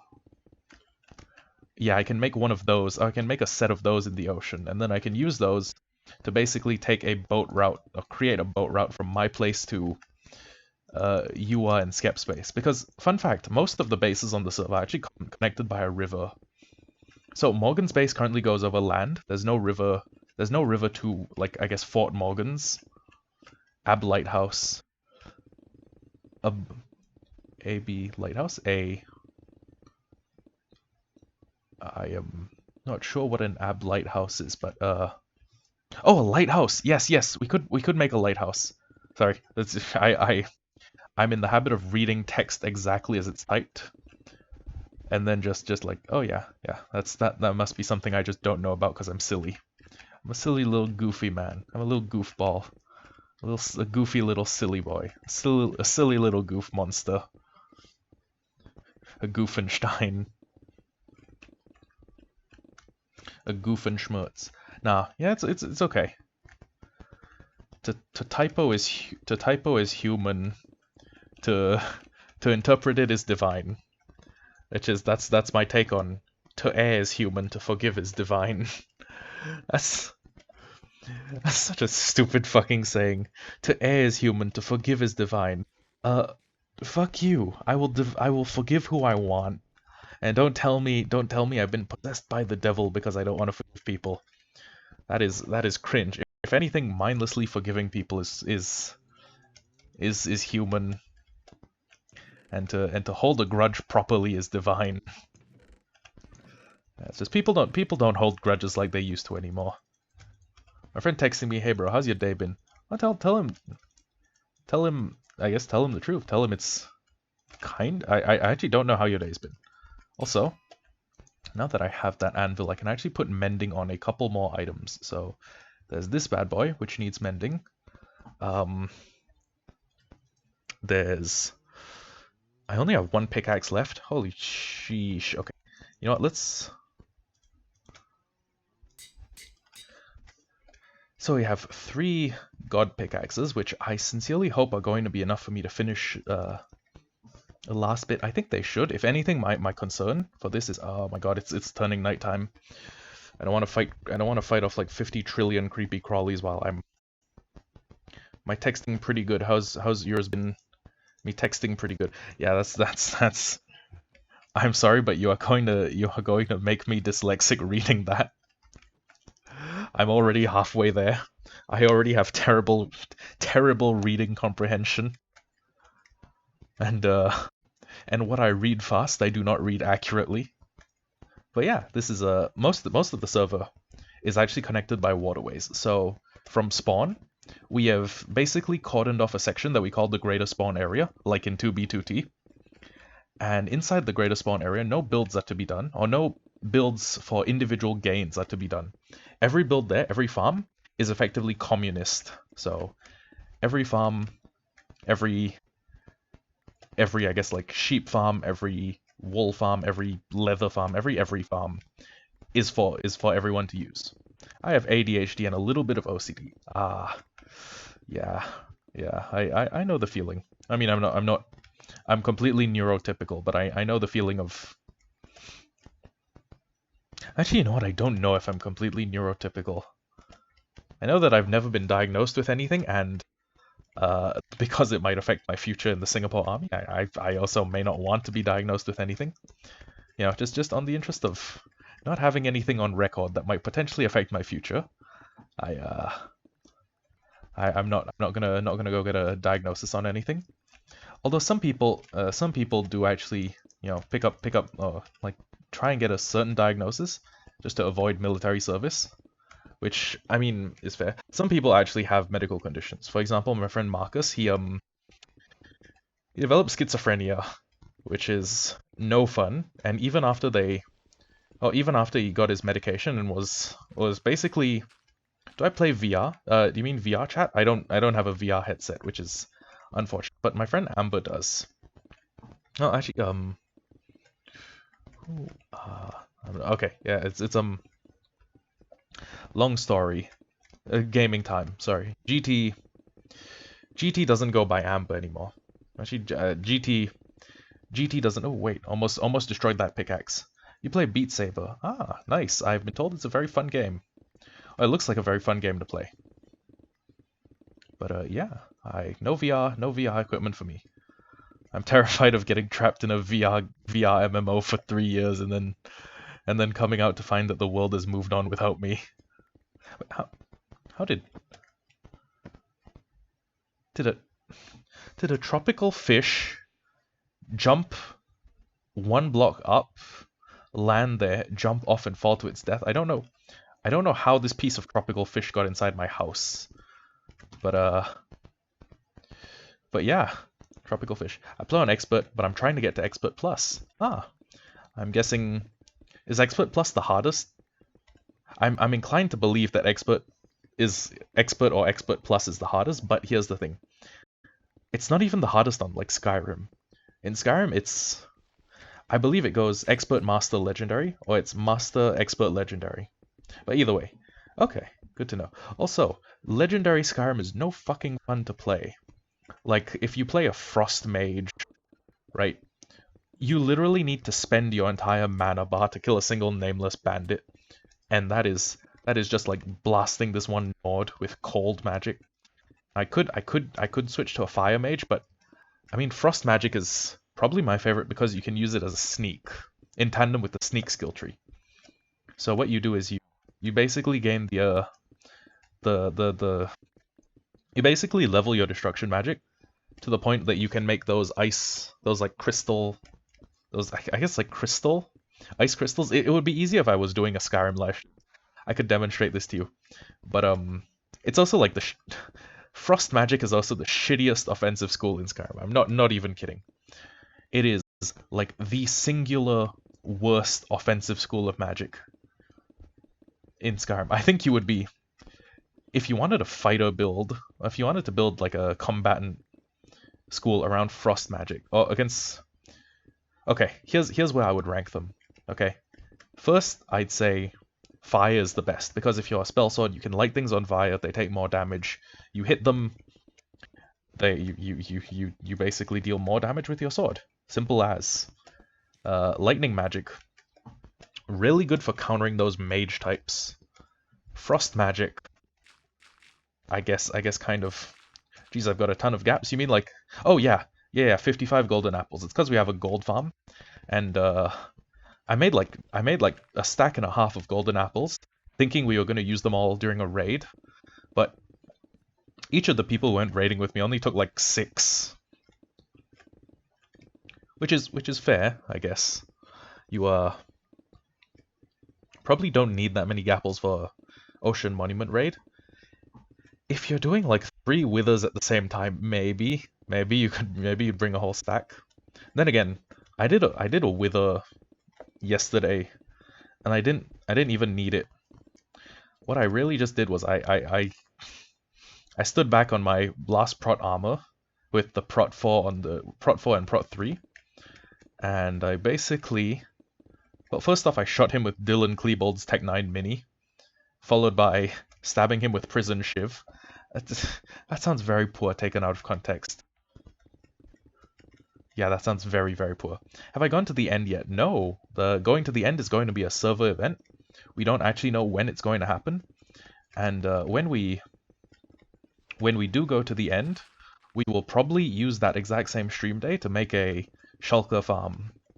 Because... Or try and get a shulker back to home, and then make a shulker farm with it. Because everyone on this server is basically a power gamer, and we all fucking love shulker boxes. Shulker box unloaders, shulker box loaders, shulker box powered like mass storage systems. All of it is lovely to us. Absolutely lovely. But yeah, that's okay, so this is... Is this your base? Yes, it's a base that I share with 2 other people. There's Cancer Cause and Sam. And recently we've recently considered calling him something different because of the whole Technoblade incident. Like we keep saying fuck Cancer, and then we pause and realize we know someone named Cancer, and then we're like, but not the guy, the disease, the dread disease. And yeah, we've got Cancer Cause. He's one of the members of Farway. I'm actually a new member of Farway, so I can explain some of the background lore. Thought I felt a bug crawling on my neck. So the lore is that Farway is effectively the server's powerhouse, the technical powerhouse. If you can think of technical Minecrafters like Etho or like, yeah, rest in peace Techno. We were building a Techno monument, but we realized we didn't have the resources, so we will put that on hold until I have a bunch of pink concrete ready. But yeah, FARLANDS were basically the technical Minecrafters. They were the ones who had the tree farms, they designed the Wither Skeleton farm. No, actually Elfie designed the Wither Skeleton farm. But it was basically... FARLANDS was like a light year ahead of all of us in terms of like progress. They were like leaps and bounds ahead of us. So, I recently joined FARLANDS, or when the series started, when Season 2 started, I became a member of the FARLANDS faction. And the 2 members of FARLANDS faction, Samuel and Cancer, I guess have not been online as much. So this is the base design work has pretty much been me, but when Cancer and Sam get on, I guess we'll have a romping good time. Also, thank goodness for these random bits of coal. A little bit more XP to repair my pickaxe. Uh, okay, let's also, you know what, let's keep a little bit of the coal. Let's get rid of the tropical fish. Now I just need to finish leveling this off. I'll do the crosshatch section first, which is... Oh god, this base is actually shaping up. Shaping up to be something pretty cool. Looks like it's just too cool. Too cool for school. It's too radical, man. Have you noticed that the more like religious radicals there are, the less people have used the word radical to describe something cool. Like, oh yeah, it's tubular. I don't know. Maybe it's actually no, it is probably a result of like religious radicalization. That's probably the reason a lot less people say radical. I still say radical sometimes though.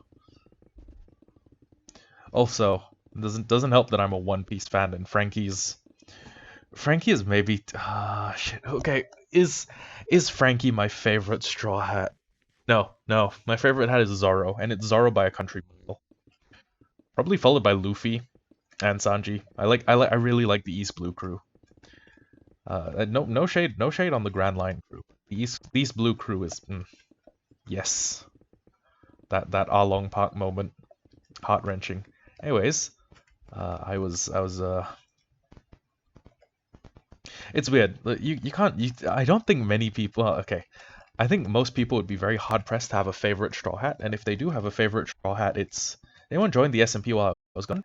Nope. Nobody has been online in about. Well, actually, nobody's been online today. So yeah, everyone's basically been offline. Actually, a lot of them are probably not awake yet because it's actually 9 in the morning. So if they're awake, they got up and left for school or work or, you know, some other business. Oh, god damn it, I had a bed in my inventory. Why'd I come back up here? Nuts. Okay. But yeah, we can probably finish that with the pickaxe we have. Taking unnecessary damage because I can. Because I have these lovely feather falling shoes on my feet. But yeah. Oh, it's 6:11. Okay, wow. Early or 6:11 morning or 6:11 night? I know time zones are like huge confusing things, but it's 9 in the morning.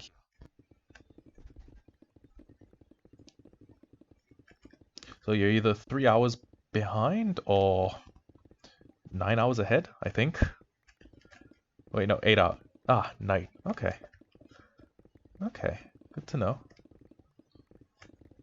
It's interesting because I don't actually have all that many followers and that many viewers, but we seem to have quite a mixed bunch. There are people from all over the world.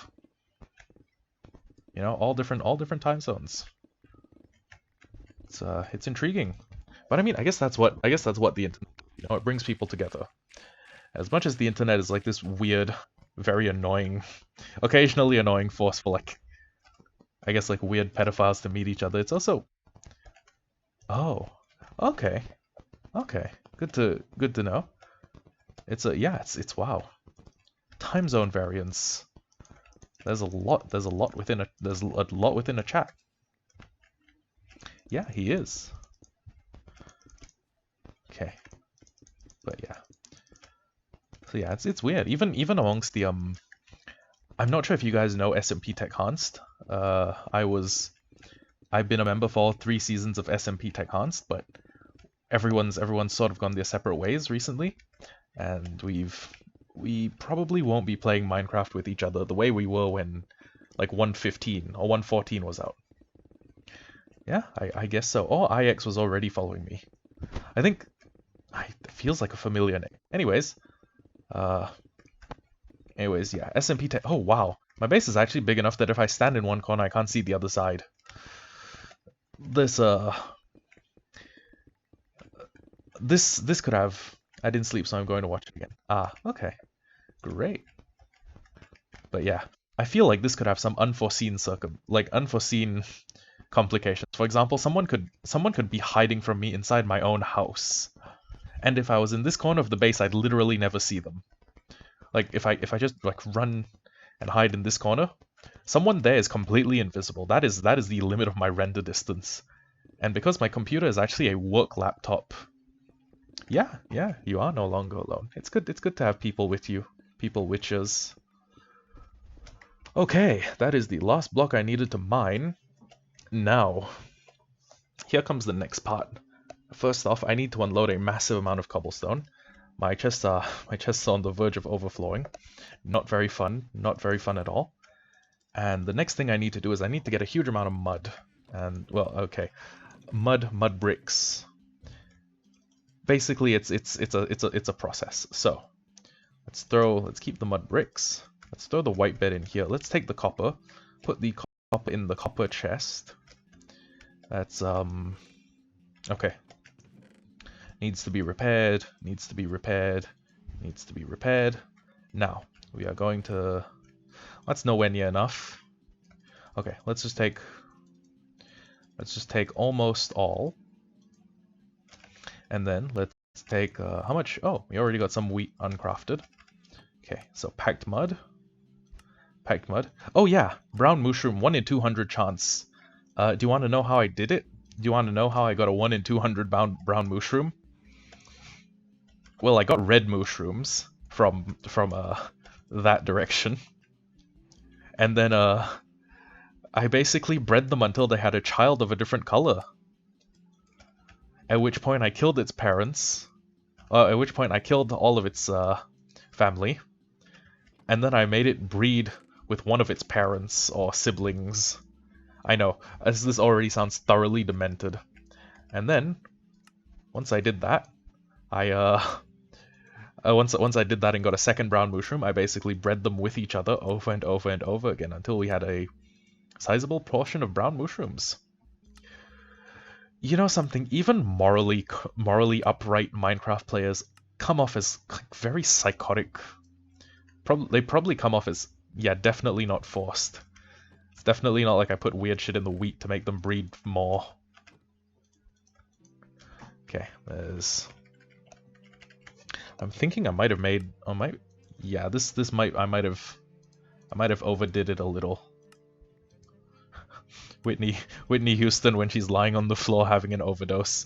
That's I don't know what the fuck just compelled me to say that.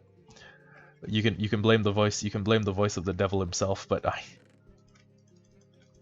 Okay, so what I'm going to is going to keep making. Gosh dang it. Okay, let's come over here. Make packed mud. Make more packed mud. More packed mud. More. Pick up as many stacks as we can, and then I have to go now. Yeah, don't worries, no worries. You by no means feel forced to stay. Yeah. Yes, god dang it, devil. Dang it indeed. Okay. So wish you a good live stream. Thank you. I will try my best. I will try and make it a good live stream. Or if you meant you wish me a good life, I thank you for that as well. You too, yeah. Have a good rest. Okay.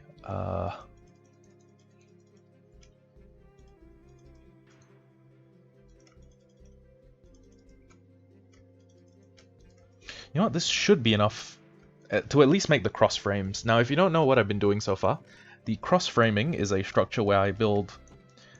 Okay, so I place the torches every 5 blocks. Right, like no matter what, every 5 blocks there's a torch. So, what I've been doing to help me keep track of that is hello Chug Jug. I'll be back for the next live. Yeah, that man deserves to go to heaven. Yeah. Yeah, except I please don't die anytime soon. Not just because you'll attend my live stream, but I don't like the idea of my viewers dying. Actually, I also don't like the idea of myself dying. Yeah. Wish you the best of luck. See yas. Okay, let's make 32 mangrove planks. Let's make a... Oh, wait, hold on. Let's make a stack of sticks. Let's make 4 stacks of torches. So, what I've been... I keep forgetting that the drop gets further every time I dig this down. So, what I have basically done to save myself the effort of, like, counting, like doing this, place a torch, and then 1, 2, 3, 4, 5 place. What I basically done is I will place cross hatches that run across the area that needs to be torched, and then once I hit the end, I will go from the opposite angle. So it basically creates lattice work. I want to say lattice work is the best descriptor for what it is, but I don't know. Lattice kind of implies a more complex structure than just crosses over themselves. Now, if I was making like a circular build, and then I could somehow create like a 3D lattice, that would actually be pretty fucking cool. It looked like a science tower. I like how I just called it like science tower. Like there's no creativity in these names. It's just this is the tower where science happens. You dig? Okay, actually, you know what? Now that I don't need haste anymore, I'm going to change the beacon so that it gives me speed. Sorry, my neck hurts from looking at Minecraft for so long. So creative. Yeah. Yeah, welcome to the science. Oh my god, now there's 2 of them. There's fucking 2 of them down there. Okay, where did I keep my mineral wealth? Bingo. Okay, so let's quickly change the beacon effect to speed 2, because why not? Okay, speed 2. I could do speed 1 in regen, but I'll do speed 2. Hey yo, there we go. Now we are talking, baby.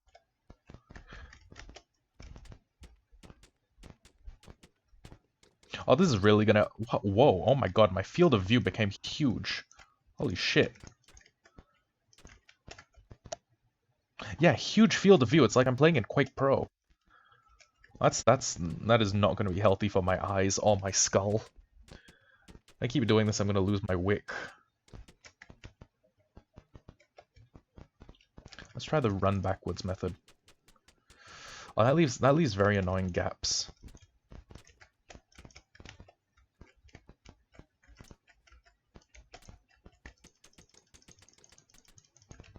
Even if I do my max speed clicking, I'm still a little ways behind.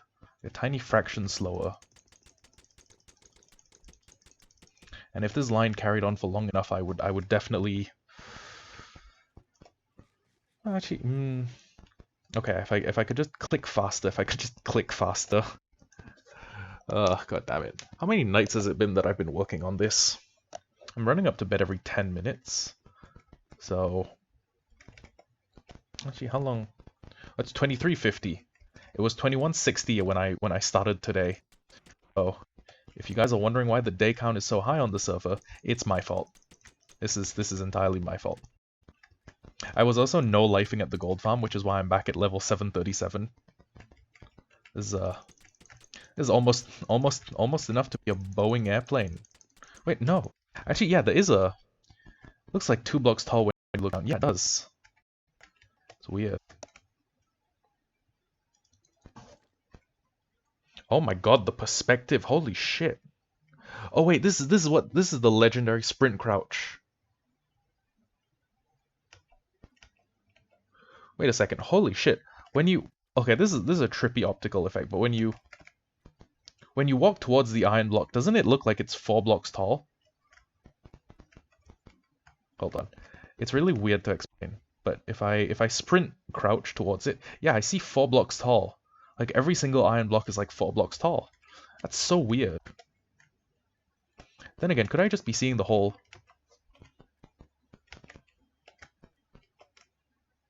No, yeah, I definitely see the... Okay, this... Minecraft textures are weird, man.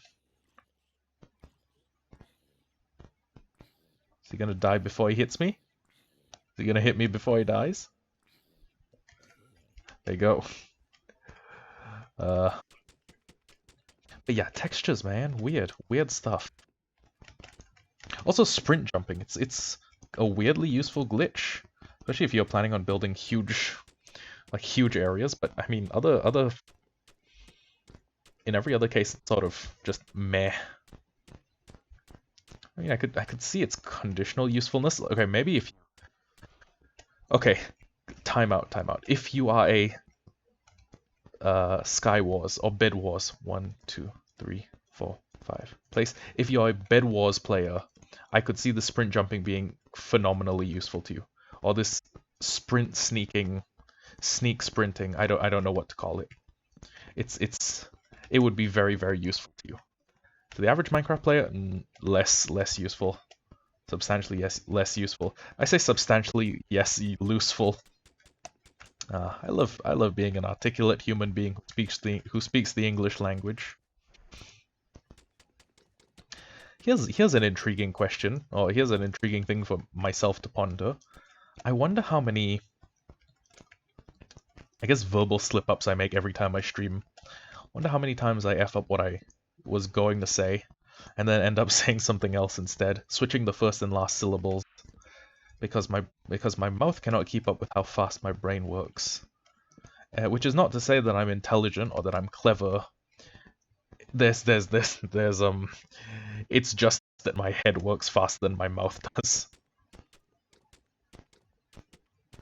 Actually, you know what? Even now that I'm looking at it from this side, it kind of looks like, okay, it kind of looks like this stuff is 2 blocks tall. For example, look, okay, this looks like 1 block, right? Run forward, sprint jump, look down. It's 2 blocks. It looks like I'm 2 blocks up. Well, I mean, I guess even the rotten flesh looks trippy. What a weird experience. So phenomenally strange. Indubitably strange.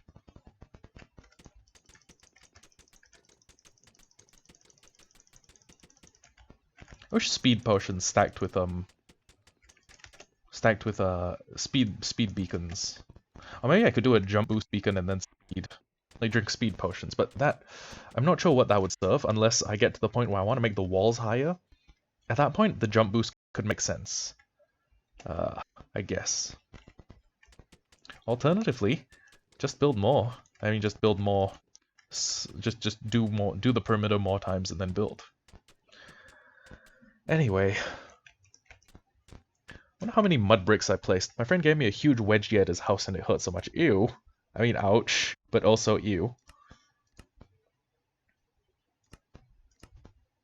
Times used. I have used 13,000 mud bricks. It's probably going to be way more when this base is finished. I'm going to level with you. It's going to be... I mean, it's going to be astronomically more. I said the same thing. Yeah, it's kind of sus to give your friends wedges. I mean, wedgies. Another verbal fuck up. I don't mean like the plate of like you know, potato wedges. I mean like wedgies. Just think about it. You're reaching your hand into your friend's pants. You're grabbing their underwear. You're yanking it sharply upwards. Does it not seem a little bit homoerotic to you? I mean, it's that like imagine if you stuck your hand inside a female friend's underwear and you just gave it a sharp like yank, or like you gave it a feel and then you yanked it upwards. There's no way you could convince anyone that was anything but sexual. You know, it's just weird. But then again, I understand that being a teenage boy is also kind of a weird thing. My friends and I, you slapped him, good. My friends and I used to have these weird contests where we try and like take the spine of a book and then slap each other in the crotch. And we do it like really hard enough that we'd fold over in pain. And for some reason it was always funny to the rest of us. I don't get it, but I mean, you know. I guess when you're a teenage boy, you can do that shit and get away with it. Yeah, like no joke, like take a book and then like smack your friend in the cojones. And if it hurts them enough that they fold over, you win. What do you win? I don't know, like a terrible friend award or something. Let's see if I can get the sprint jumping on. Okay, it's hard to do. It's hard to get the sprint sneak on lock.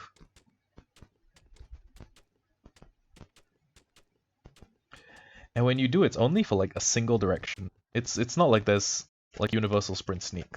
I say that like universal healthcare. Okay. Bruh.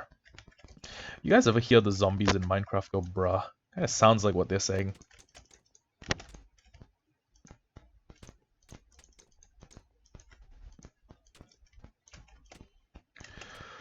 Oh boy.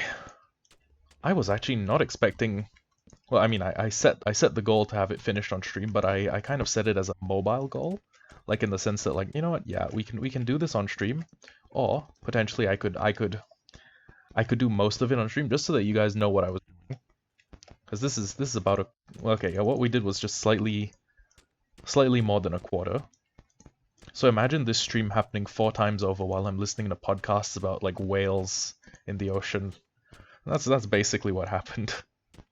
Well, whales in the ocean and Chris Chan, who like no matter what I do, I just can't get like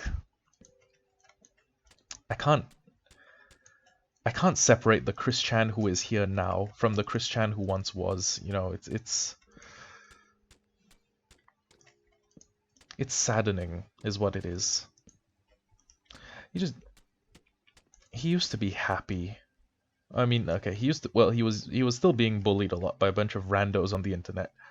And I was taking part in like just watching him as like a voyeur, just looking into Chris's life. I never interacted with him. It was always my policy to like have no interaction with him. But it's sad. But yeah, I'm listening to podcasts, doing this, basically working in the rain. Wait a second. This looks a little off. Hold on. 1, 2, 3, 4, 5. Hold the front door. Hold the front door. This is all 1 block off. Good spotting me.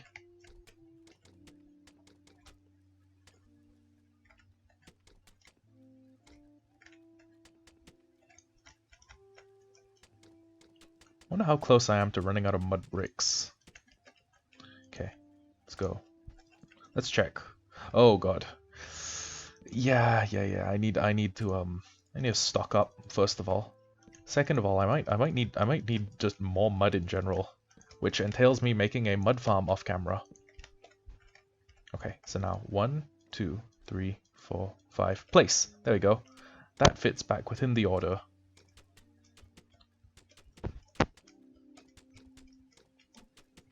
Don't mind me. I'm just trying speed bridging. I mean, what better place to speed bridge than, you know, somewhere there's only a 1 block drop between you and safety. Okay, so 1, 2, 3, 4, 5. There we go. That's the right number.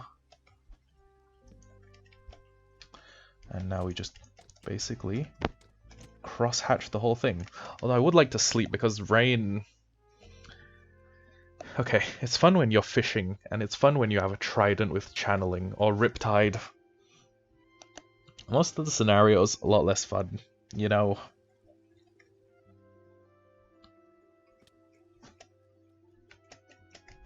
Although I have considered making videos on like what could be added to Minecraft to make it more enjoyable. And another one is some sort of weather control mechanic, like some sort of survival weather control mechanic. For example, if you have a trident with channeling, so the lightning enchant, if you fire it into the sky, you can create a thunderstorm. Guns. Yeah, guns. Add guns to no, I wouldn't want guns in Minecraft. That would shift the meta so far in the player's favor. But yeah, like I was thinking like some sort of weather manipulation. So you take a trident with Riptide. Riptide's the lightning one, right? 1, 2, 3, 4, 5. You take a Riptide trident. Oh, sorry, you take a channeling trident, and you shoot it basically into the sky. And then if it passes through where clouds are, it'll take like half of the trident's base durability, so 128, and then it will create a thunderstorm that lasts for like 5 minutes. And if there's a thunderstorm that you don't want going on, I mean, I know you can sleep, but you can also do the same thing, like launch the trident into the air, have it land, or I guess launch the trident into the air and have it stop, or like jam the thunderstorm, you know? If that makes any sense. Yeah, 1, 2, 3, 4, 5. Place. Good idea. Thanks. If I had any degree of skill with coding, I would definitely make this a mod. Like like Trident Summoned Storms. That's probably what the mod would be called. And like you could use tridents, use them to summon storms by shooting them into the cloud level. Wait a second, this is off. 1, 2, 3, 4, 5. Place. But then if I place, what the actual fuck is going on? 1, 2, 3, 4, 5. Place. Okay, you know what? The beacon. Okay, so everything is everything's aligned with one little bit off the beacon. So 1, 2, 3, 4, 5. Place. 1, 2, 3, 4, 5. Place. Okay, so which of these is? You might start streaming. Hey, great! You should totally consider doing that. And if you do start streaming, I can try and make like a mod or a data pack with the Trident Summon Storms thing. See if that works out. 1, 2, 3, 4, 5. Okay. Yeah, it's basically just continue here. Make sure the spaces in between are all squares. Although to be honest with you, it's not really like a huge deal that all of these are square. Like 1, 2, 3, 4, 5. It's not super necessary. It really just helps me to know where to put all the torches. It's like I do torches first and then I do all the bricks. Also, if I can offer you some advice from someone who has been streaming for a while to someone who has been streaming for less time, it can be thankless, and sometimes you meet people who are assholes. Not you, not the Hollow Hearts. None of them are assholes. But you can meet people who are assholes. And random spam bots that come in and say, "Hey, would you like to buy followers? Would you like to buy a trillion followers?" 1, 2, 3, 4, 5. Hate those fucking bots. Hey, the people who make them as well. One of the most annoying things you could ever program, and you send them into my chat. Thanks, random asshole. Never gonna forget this. You can do that. Wait, like I can, or? So 1, 2, 3, 4, 5. 1, 2, 3, 4, 5. Place. There we go. But yeah, if I okay, I tell you what, if I have any coding, if I ever get like a coupon from my oh, you can buy followers. Yeah, you can buy followers, but I mean, like, I don't want to, so I won't. Also, I don't know if you buy the followers if they'll be active or not. I don't want to get there by buying followers. It also sounds like kind of a shady investment. Like, I mean, who are you gonna contact? Are you gonna contact Twitch support if you just buy followers and the company's like, oh yeah, we're not gonna do anything? How much do 100 cost? Don't know. I actually don't know. I don't know. I've never actually clicked on one of their website links because it's always come at a really annoying time and piss me the fuck off. Not exactly hard to do though. I have a very I don't know if you've noticed this about me, but I actually have kind of a foul temper. I'm never that far from fucking throwing hands with someone over a computer screen. No, let's just take all of these. We're gonna be filling in the floor. Wait, does having speed reduce the fall damage you take? I mean, it makes sense. Like in lore, if your feet become more powerful, right, or if your legs become more powerful, you take less fall damage. I know that jump boost actually reduces the fall damage you take, or it like reduces a little bit of fall damage. It doesn't make you immune, but it does make you resistant. Which is why if you don't have a bed, hay bale, snow block, bucket of powdered snow, water bucket, twisting vines, or I guess a hay bale as well, you still have one emergency MLG item, which is a leaping potion made with a rabbit's foot. At that point, though, like you're preparing too much. Also, slow falling potions would save you from that. There's a whole lot of things you can use to save yourself from fall damage in Minecraft. Also, if you're an idiot like me, you can tank the fall damage and like regen because you're not in a dangerous place. 1, 2, 3, 4, 5. Okay, yeah. Just checking that all of these things are still on the same diagonals. I don't want to have a single torch that's like violently misaligned and then annoy myself.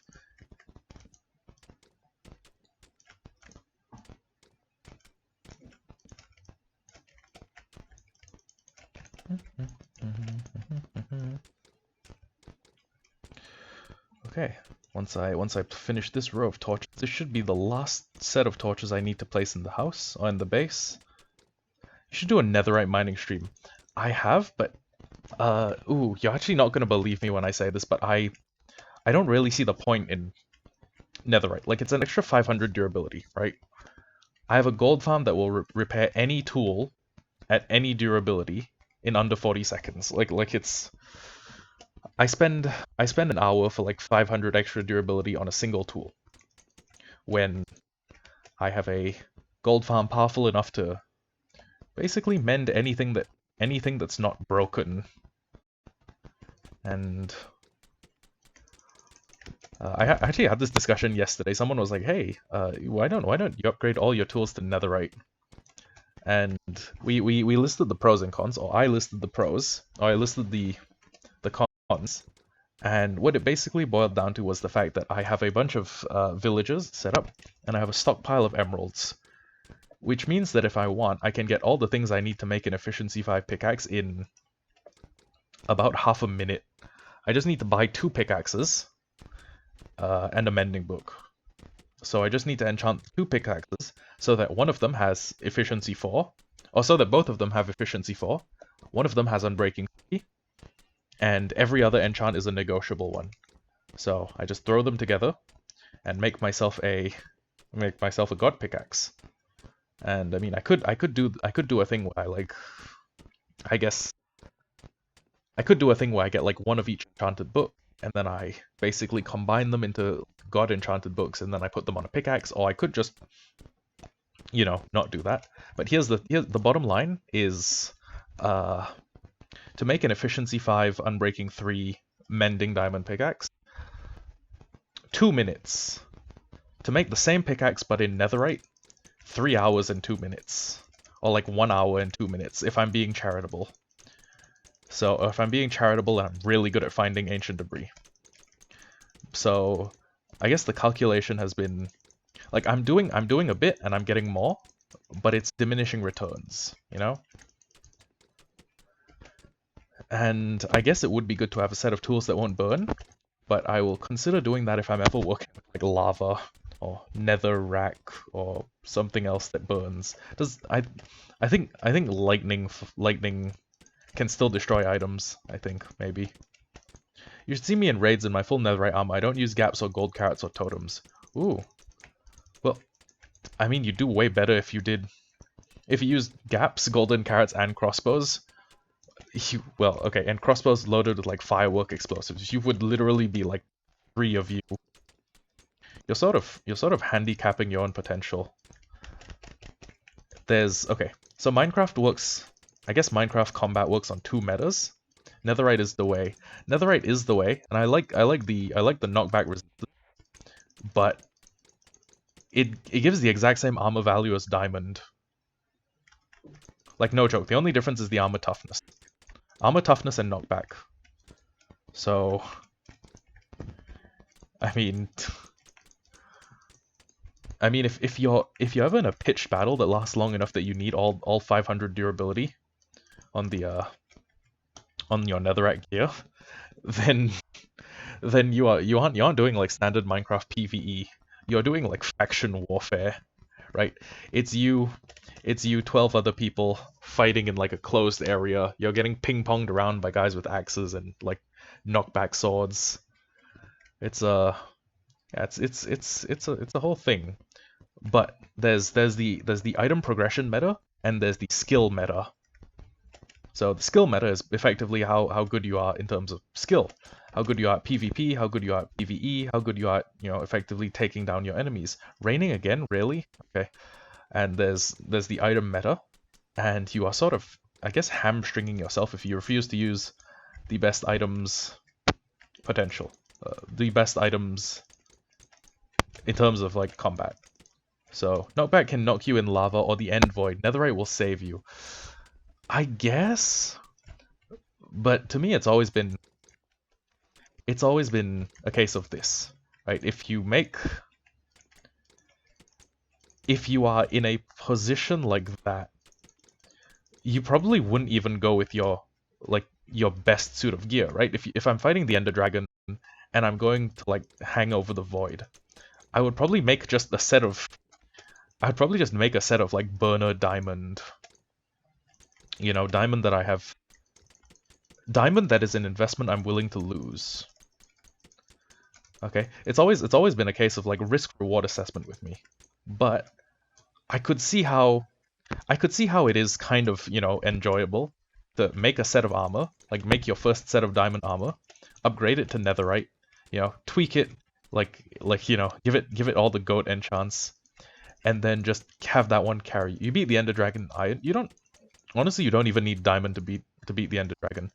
You can take 8 beds, and if you get lucky with a perch cycle, you can kill the Ender Dragon with them. 8 beds, respawn anchors, pretty much anything.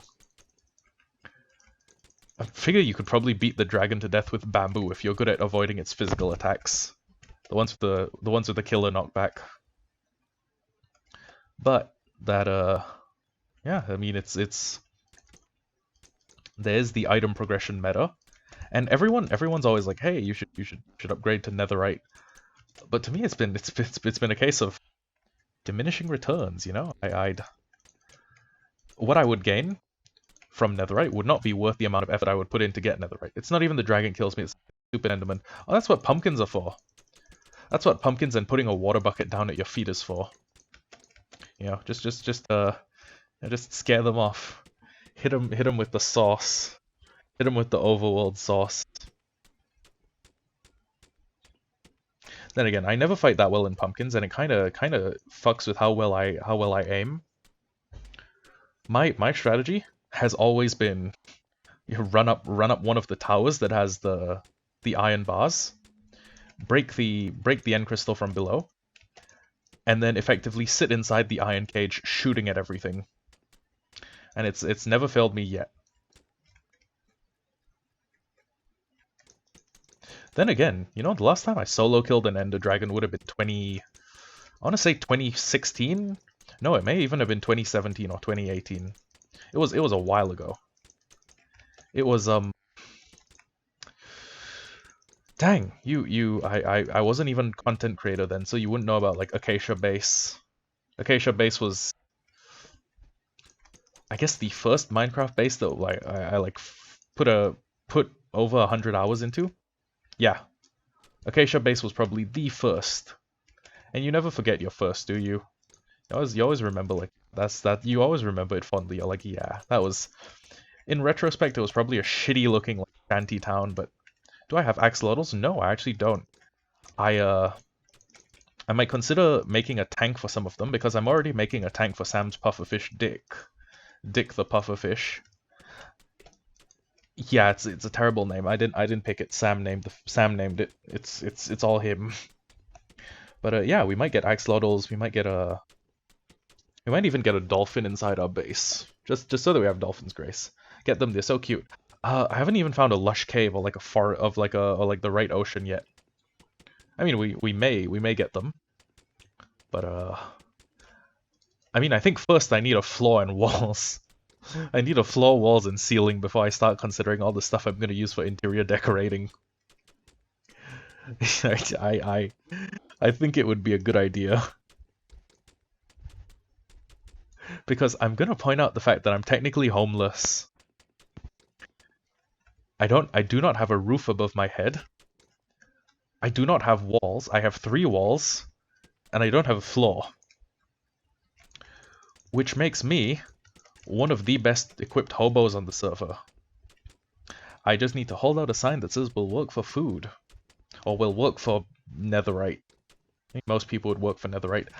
We'll work for Minecraft food. I don't know. They spawn in normal caves and sometimes they can spawn in any ocean. Really?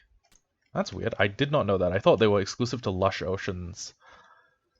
Maybe they changed that since 117. I don't know. Anyways, I will definitely keep a lookout for it. Most of the time when I go caving with a bucket. So, yeah.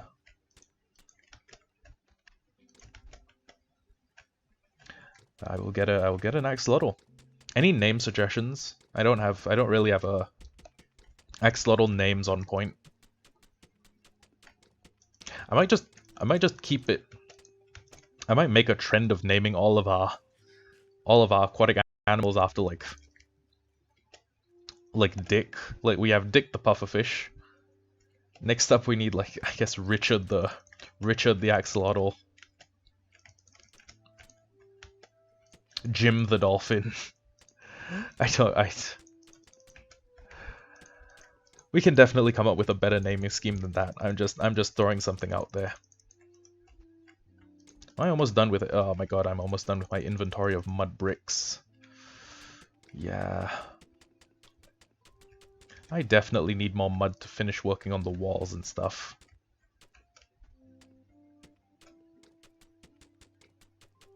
I'm not even going to be able to finish this wall with the amount of mud I have in my inventory. Yep, let's go grab more. Forget the floors. And we're with no light and anywhere with no light below sea level with water can spawn axolotls. Oh my god. Genuinely did not know. It's weird. I could definitely make that like a standing goal. Am I running out of... Yeah, this isn't gonna be enough to finish like even the first few layers of walls. Well, that's unfortunate. Okay, you know what? Between episodes, mud farm. I just need to make a mud farm. And in that mud farm, we need to learn how to farm mud.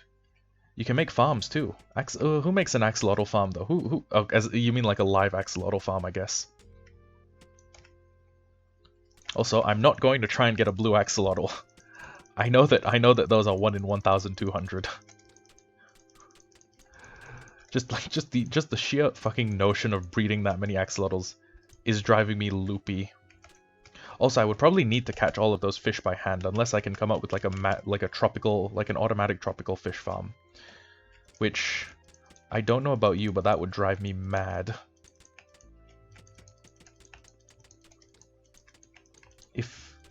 If got one in creative, but we don't use creative on the server.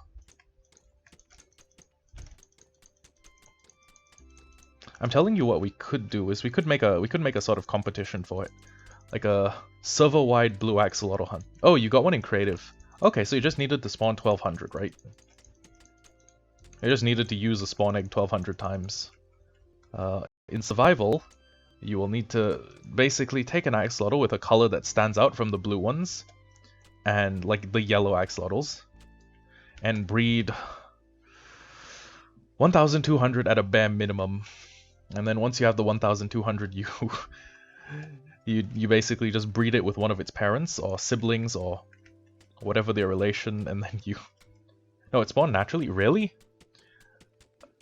DB, I don't think that happens. I don't think blue axolotls occur naturally. I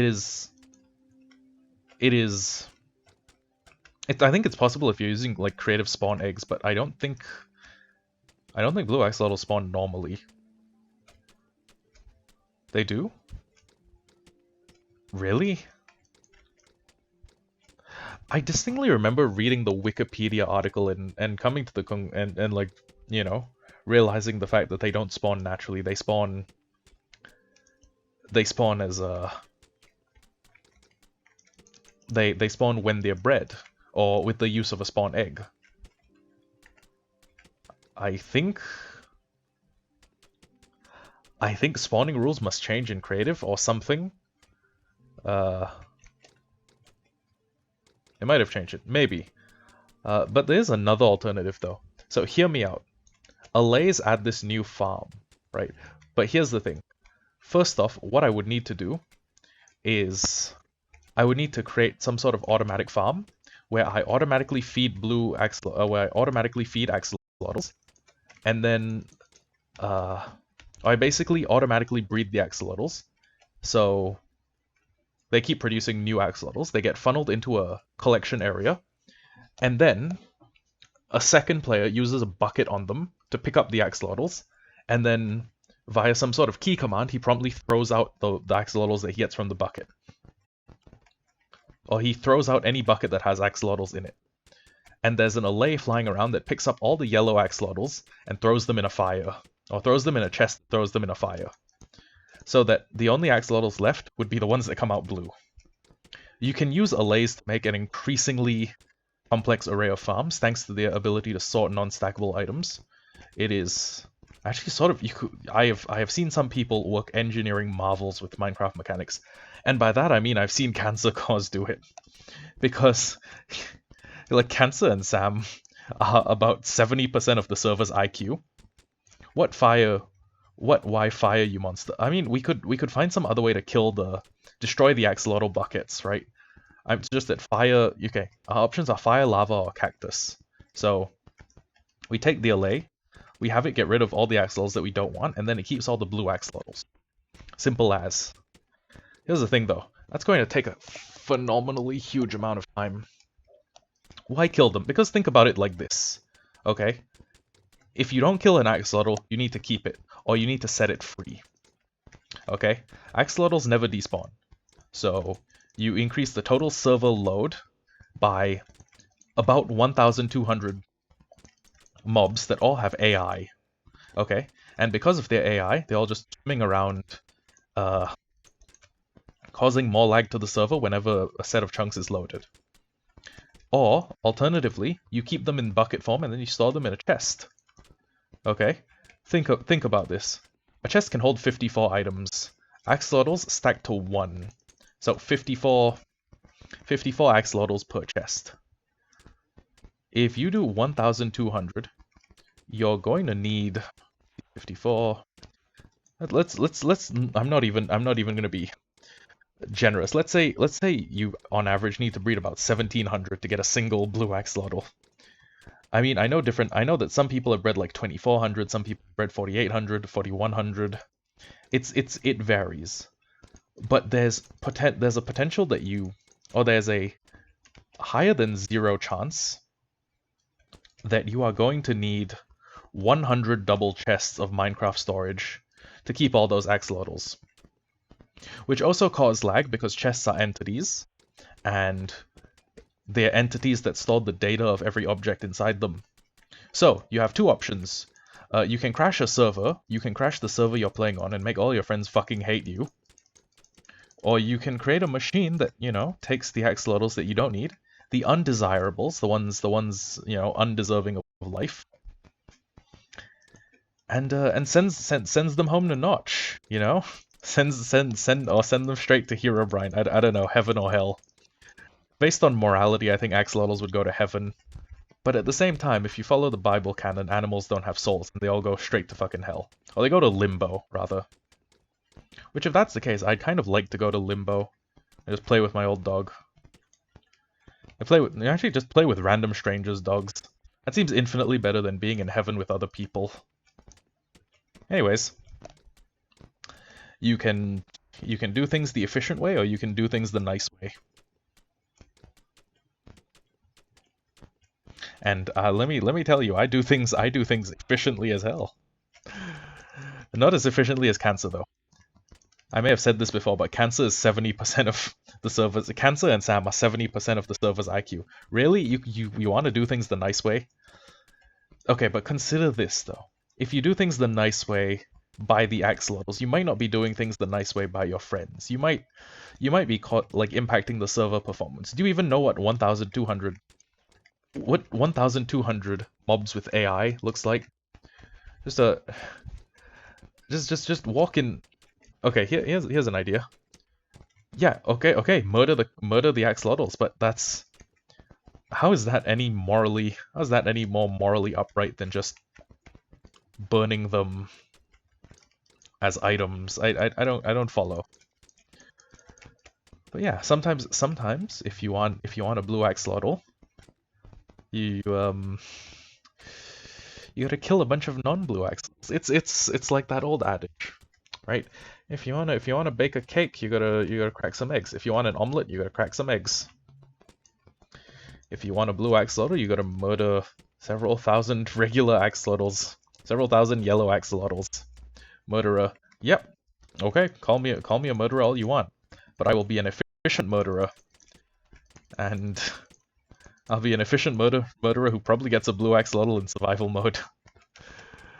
It's look, it's weird, okay?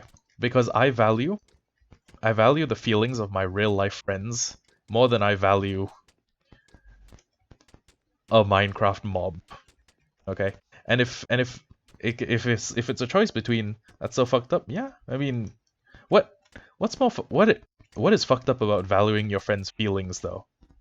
Isn't valuing your friends' feelings the most moral, like upright thing you can do? Because I mean, no human goes through life alone, right? There's no such thing as a man alone.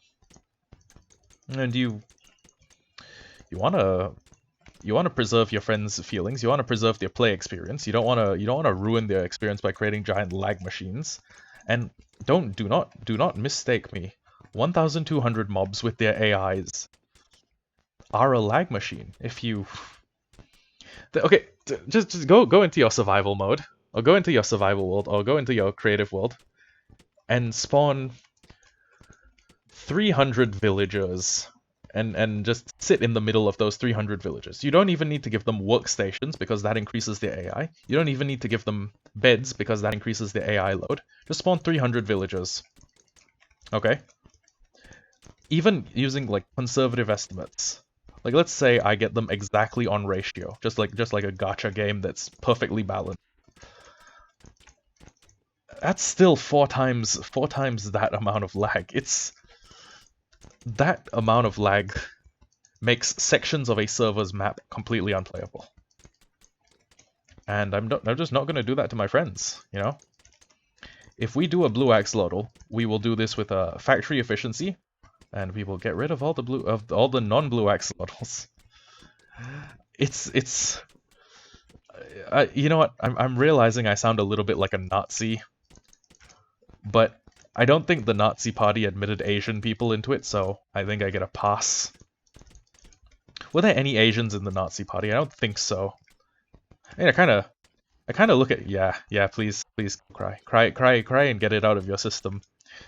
And then when you look back on this moment, like 10 years down the road, when you're 22, you're gonna realize, hey, actually he was right. Hold on, callousness is the way to go.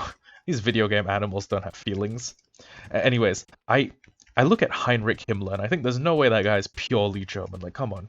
I look at Himmler and I'm like, that guy's is he really German? He looks a little Asian. He looks Heinrich Himmler and Emperor Hirohito kind of look like each other, which is weird because they, you know, well, I mean, they were on the same side of the war, but they completely different sides of the planet.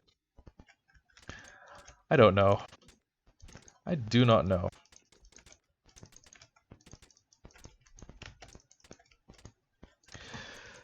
Really weird. But yeah, there probably weren't any Asian Nazis, especially not Chinese people. I don't think there were Chinese Nazis. Were there? Hitler killed Jews, not Asians. I understood. I understand that. But he also didn't really like anyone who wasn't Aryan, and not like Indo-Aryan, like blue hair, blonde eyes. Did I say blue hair, blonde eyes? Oh my fucking god. That sounds like the shittiest Super Saiyan form ever. No, blonde hair, blue eyes. And he didn't like any just non people of non-Germanic heritage. So that includes Asians. Adolf Hitler would not have liked me. Which kind of makes sense because I don't like Hitler that much. I mean, yeah, this funny little toothbrush mustache, which I think is fucking hilarious. Imagine getting killed by a guy with a fucking black toothbrush on his upper lip. That's the funniest shit to me ever. He could not wear more serious facial hair to kill people. Like I do not get it. It's so fucking weird. I have blue eyes and blonde hair. I think I would have been good. Actually, yeah, you would have been fine. Hitler would have been okay with you. He would not have been okay with me though, because I have black hair and brown eyes. Oh god, yeah, he would really not have been okay with me. Yeah. It's. What are you even talking about? Oh yeah, yeah, genocide. Uh, yeah. In my defense, I have nothing to back up the statement that comes after this. I'm completely advocating for axolotl genocide. I'm a little psychopath. Except I'm fully grown. A full-grown psychopath. There we go. It's weird. I always confuse the words psychopath and psychopomp. It doesn't help that my family doesn't exactly speak like super articulately, but a psychopath is someone who has no emotions and has the desire to cause harm to others, or has the innate desire to cause harm to others. I believe that's the outdated definition of psychopathy. That's Dorito emoji. Yeah, and a psychopomp is someone who comes to lead the dead to the afterlife. Psychopath and psychopomp. Weirdly similar words. Probably share a root word like psycho. Like of the mind. Yeah. I'm gonna grind up the yellow axolotls and turn them into Doritos. Gonna turn them into pizza. And turn them into sashimi. Which is actually, you know what? When I was younger, I wasn't a huge fan of sashimi. I always thought like I'm not gonna eat a fucking raw slice of salmon. That's disgusting. But as I grew older and actually, tried salmon sashimi, it was actually not that bad. I mean, it's not something I go out of my way to get, right? Like, cause who wants to eat raw salmon on vinegar flavored rice? Or just raw salmon strips by itself. Raw salmon strips by itself sounds like the name of a really weird adult movie. But yeah, as I've grown older, I have learned to appreciate sashimi, especially when you dip it in soy sauce and then you like give it like a light pat of wasabi. I like spicy food, but I fucking hate the feeling of getting wasabi going down your lungs. It is like one of the worst dining experiences you could possibly imagine. Have you ever eaten wasabi? Have you ever gotten wasabi down your fucking nasal passage? It's like, look, okay, I'll put it to you this way. If you gave me the choice between having wasabi go down my esophagus or having the chef come out from the kitchen, walk up to my table and slap me in the fucking face, I would take the slap every time. Just, you know what? Fuck it, he can punch me. He can punch me in the face as hard as he wants. I do not like wasabi lungs. Ugh. God, even thinking about, yeah, you almost died that way. Yes, I don't, I okay, but yeah, wasabi is okay if you use like a light pat, and not even like a thwap thwap. I mean, you like take the salmon, you take the sashimi, you dip it in the soy sauce, and then you maybe slap it down on the wasabi like once. Just like, not even like a hard slap, you just like pat pat, and then eat. Oh boy, we are almost done, and I can get to that delivery mission, which seems like a additional quest line. Seems like a side quest in Skyrim, but I can swing it. I've already been swinging my pickaxe for, how long's the stream been going? 2 hours 58 minutes. What's my favorite Dorito flavor? Good question. I want to say no, not Cool Ranch. I want to say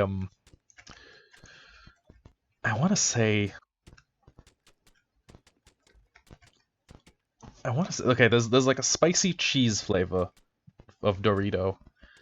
If we're talking about like chips in general, what is this called? Is it called Doritos chip? Spicy nacho. Ah, hey, a man after my own taste. Yeah, like spicy nacho. We have different. It's weird. Singapore has different Dorito flavors. We have different like flavors in general. Or the same flavors are called different things. But yeah, I like I like chili Doritos. It's weird. I live in sort of a sort of life between lives, because I'm a spice fiend. I love the taste of spicy food, but my body literally cannot handle spicy food. I put it in my mouth, I start sweating. I'm put in physical pain when I eat spicy ramen. like chili oil ramen. And everyone always says like, hey, it's okay. Spice tolerance is something you train. You know, the more spicy food you eat, the more resistant your body becomes to spicy food. No, it doesn't. No, it fucking doesn't. My body gains about as much resistance to spicy food as a regular human body does to gunshots. Right? Like imagine you love ramen. That's good. But imagine someone believing that they could gain immunity to gunshots by just shooting themselves with small caliber rounds and then working their way up until like they hit tank shells. Right? That's people saying, "Hey, you should just eat more spicy food." Uh no. No, because I do not gain resistance. I What's my favorite ramen flavor? Ooh, okay. Uh I know a very good black garlic ramen. It's like Kyushu black garlic ramen. That's the style that it's done in, and it's basically like charbroiled garlic that's like boiled to the point where it releases the flavor into the noodles, or into the broth, and then it basically steeps for like several hours, and it's got this like refreshingly bitter taste. It's bitter, don't get me wrong. It's bitter like garlic, but it's creamy chicken. Oh yeah, chicken shoyu, that stuff. Amazing. But yeah, there's so many good ramen flavors. It's just one of those hyper versatile foods, you know.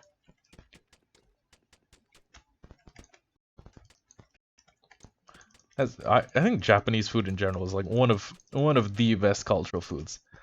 Like if I ever decide to do like a food tour, where I go tour the world with my stomach, beef ramen too. Oh yes. If I ever did like a stomach world tour, I would hit up Japan.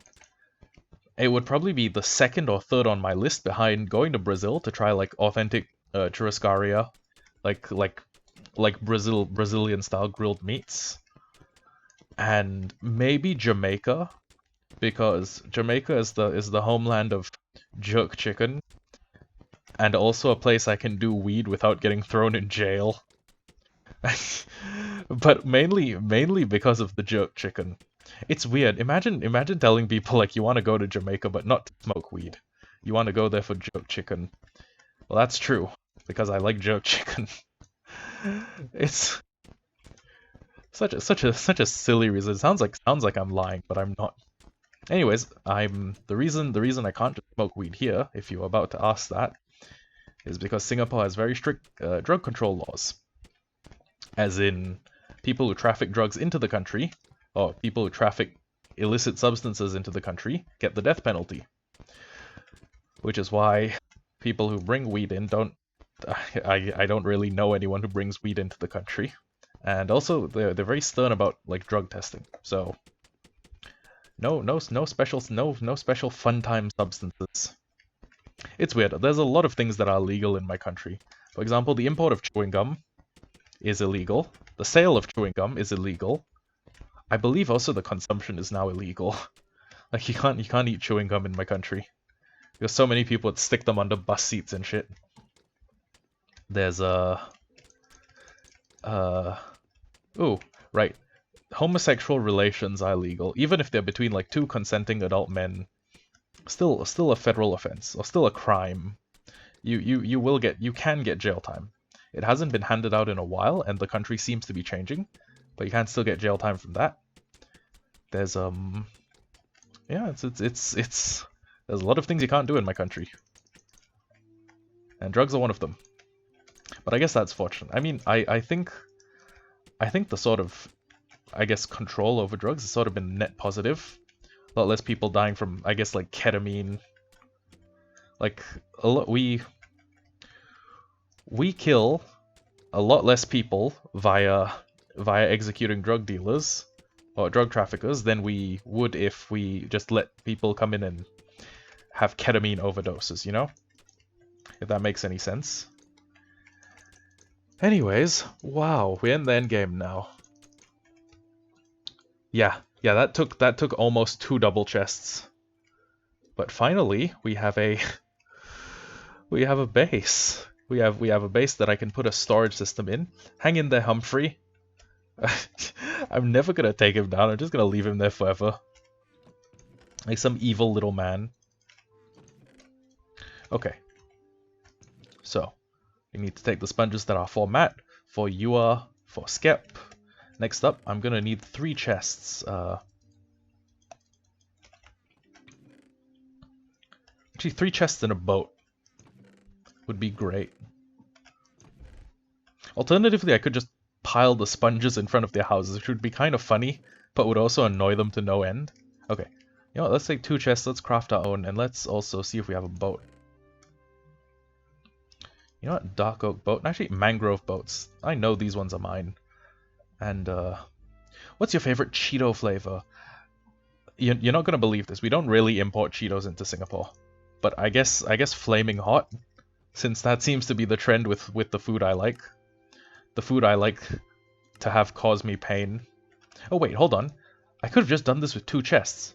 Because Skep and Yua live... Sorry, I mean Yua and Matt live in the same base. I am such an airhead. Okay, it's no big problem. Let's just pop on through. Jalapeno cheddar. Ooh. Jalapeno cheddar is kind of the goat. Kind of the goat flavor in general. Okay, so I could take the lower level. I could take the sub level. But ooh. Actually I could bring Skep some of his blackstone, but I won't. It's if Skep wants the blackstone for his build project, he can take it. He knows where it is.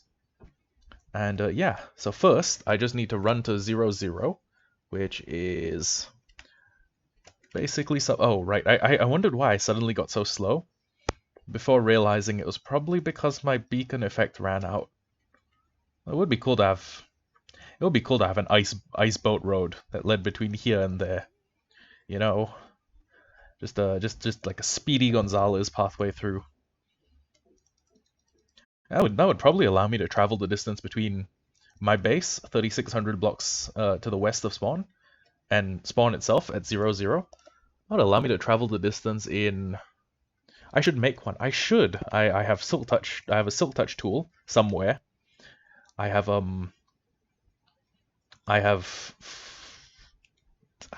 boats. It can't be all that difficult, but I probably will not make one on stream because it's, well, it seems like, first off, it seems like kind of a pain. Second off, blue ice, really painful to get. You either need to dig through the core of an iceberg or set up an ice farm that will turn 81 pieces of regular ice into a single piece of blue. Hey yo, I can make one off camera. It's not all that difficult. But first, let me just run and let me just sleep at spawn. Did I have something I wanted to do at spawn? Right, I wanted to name the totem Techno Never Dies. But do we have an anvil lying around? Do we make an anvil? No, on stream. I would not have enough time. Like not on this stream. I could probably do one on the next stream if I had some prep time like in between episodes.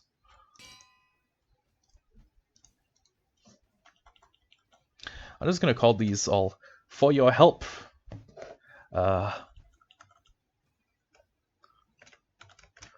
Special care package. Special care package. There we go. Incidentally, the name spells SCP. Okay, yeah. I was gonna call this totem hashtag Techno Never Dies. Hashtag Techno Never Dies. There we go. And now I sincerely hope I don't lose the totem. We also named a pig Technoblade. When we update to 1.19.1, it should have a new name. Or it should have a new crown added to its head, I think. And yeah. We now have hashtag Techno Never Dies as our safety totem. But yeah, I can do prep between episodes. It's really not a problem. I just need to remember. And I would get a bunch of ice, assemble an ice boat road, and we could maybe even do one to like Morgan's house. So the distance over the nether roof is about well, it's under 600 blocks actually. It's closer to like 500 something. So all I'd really need is about 500 something blocks of blue ice and about twice as many rails. So I could leave like I would basically do an air block, a blue ice block, and then an air block. And then above that, I would put layers of iron bars, and that would effectively create a cage that keeps me inside, and then ensures that I don't slide off the ice boat road. Because let's be honest, if I'm on the ice boat road, I'm not gonna be driving it properly. I'm gonna hop on for long distance travel, and I'm gonna look at my phone and read my Instagram because that's just a me thing to do. Anyways, we are actually pulling up at our first stop, which is Skep's house. Or I guess it's the shared house that Skep and Elfie live in. It's weird, you know. Our server has a lot of people of the same gender living in the same house like a married couple. So, Skep and Elfie both share a house. Okay, Sam and I both share a house. Yua and Quell both share a house, but there's Matt. Matt also shares the house with them. So it's a guy and two girls. You can read into that. Oh wait, hey yo, part one. What is? This had better not be Megalovania. If this is the first few notes of Megalovania, I'm gonna lose my fucking mind.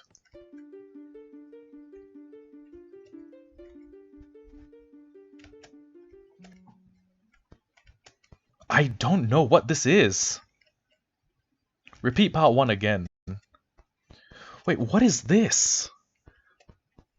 I was expecting Megalovania or Five Nights at Freddy's.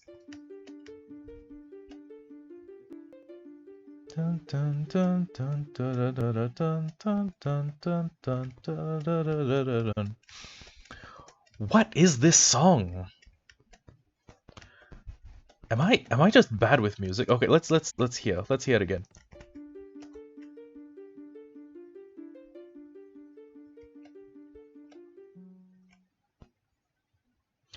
I have no earthly idea what the song is. Is it from The Sims?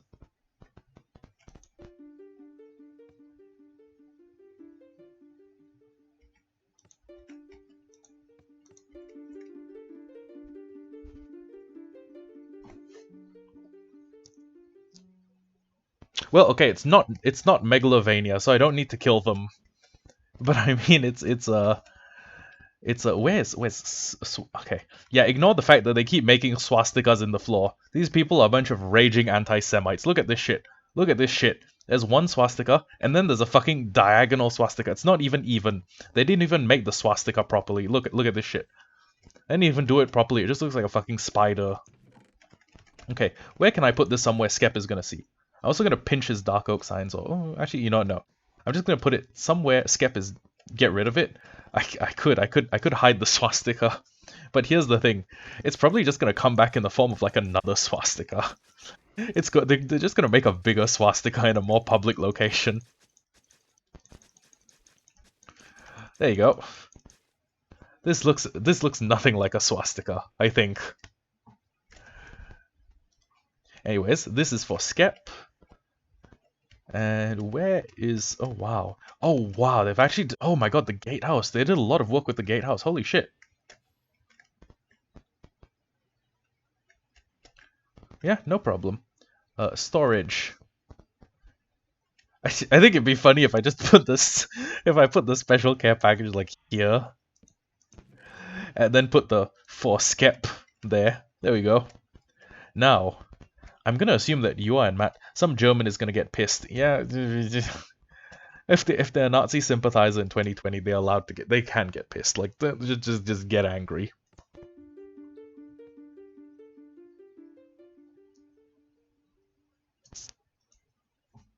Okay, what do I know about Skep? I know Skep likes One Piece. I know he likes Dungeons and Dragons. Is this from One Piece? Hold on. It's not the Drums of Liberation, because that's It's not Overtaken, because Overtaken is dun dun dun dun dun dun dun. It's not the very, very strongest, because I have no earthly idea what song that is. Anyways, I just Let me head over to Skepenua's Blaze. I just fused the words place and base inside my head, and then my lips didn't follow. But yeah, Iceboat Road is probably a next stream agenda because I am tired of running to spawn. And first off, I have the iron bars. Second off, I know where the cold biomes are. Actually, do I know where the cold biomes are? Shit. I don't know where a single like frozen ocean biome is. Okay, you know what? I'll tell you what. We can hunt down a cold ocean biome. We can hunt down glaciers. Okay, we can ask someone for the coordinates and then use those coordinates and then travel there. It's not all that big of a deal. Also, something weird I've just realized about Minecraft, and I should have realized this back in like 1.7. Like, isn't it kind of weird that there are mushrooms in Minecraft that are as big as trees? I mean, granted, there's probably more oxygen in the Minecraft world because the bees and the spiders are enormous, but there are really, really big mushrooms. They're the same size as trees, but by that token, wouldn't the trees also grow bigger because they consume more carbon dioxide and in return, you know what, never mind. Also, what is this? What on earth is this? Just dug a random hole into the ground. Were they doing this for shits and giggles? Hello? Hey yo? Oh! Hey yo! Oh my god, this is the mining area. Holy shit. Please don't tell them, but I'm gonna steal a couple of glowberries. Actually, wait, no, I have drip leaf. I have glowberries. What is... Okay. Actually, you know what? Okay. Good news, DB. Good news, Dirtbike. I don't want to call you DB because it sounds like an acronym for douchebag. But I am actually going to see if there's an axolotl in here. No, wait, I don't want to... I leave no trace. Take nothing but photos, leave nothing but footprints. So I hear glow squids somewhere. Oh wait, did I hear axolotl? I hear an axolotl swimming. I hear glow squid swims. Glow squid. Gloss squid. So it's any like dark cave, right? Oh my god, is this the fucking ancient city we discovered? Holy shit, is that the server's ancient city? Maybe under me. Maybe it is. Heads up, if I find a warden, we're not staying to fight it like heroes. We are booking it the fuck out of there. Any dark cave. Okay. Yeah, if we find the warden, we're running. No, there's no courage. No courage in war. We are just going to fucking... We're gonna turn 360 degrees and moonwalk out of this cave. Now that I'm understood, let's... I don't see much deep dark. They did a very good job. Yeah, actually it's just negative 35. There's about 20 blocks deeper it could go before natural cave gen gives way to like bedrock top cave gen.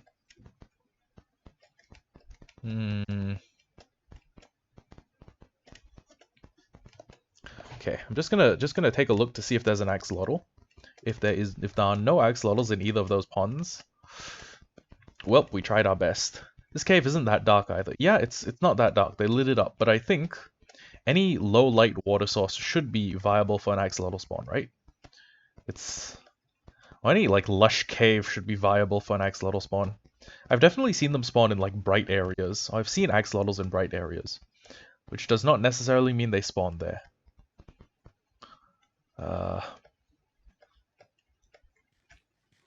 Glow squid swims, burp sound effect, axolotl splashes. There we go. Yes! Okay, I'm gonna name that one Banana. Like, banana bread. BB. You know what? BB, actually. Hey, and there's a pink axolotl, I think. I think Solotl. Hello? Hello? No, hey, get back here. Get back here, you pink fuck. Get back here, you little fucker. Where'd it go? Okay, hey. Thank you. have some seeds. Oh, wait. Hold on. Is that a spore blossom up there? Because I see particles raining down. Either way. Oh my god, there's another pink axolotl. You know, I tell you what, I have a breeding pair. Banana bread and cotton candy. You know what? That's fair enough. Those are good names. You know what? I'm trying to get a second pink axolotl. I don't want to steal too many from the place under my friend's house. You know, I'll just keep a yellow and strawberry. Ooh, actually those are some very good names. Okay, you know what? Theft. It's time for theft. It's time to steal people's animals. Intellectual property who? Territory rights who? I'm going to steal an axolotl. Axolotls. Okay.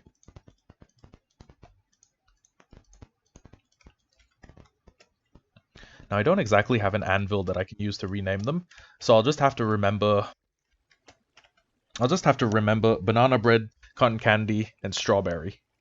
Grab every color beside blue. Yeah, I can probably swing that. Well, except I don't see any brown axolotls down here. Also, where did it go? Did it go further down in the cave? Hey, yo, spore blossom. I don't know if you can, like, make more of these, but if you cannot, well, I'm just gonna steal that for the vine. Why not? I'm already being an asshole. I'm already stealing what are technically wild animals on my friend's land. Okay, so brown can be hot cocoa. Ooh, yeah, we can do cocoa. And there should be one more color, right? There's the brown ones, there are the pink ones, there are the yellow ones, and there's like a light blue. A light blue, which I guess you could call blueberry.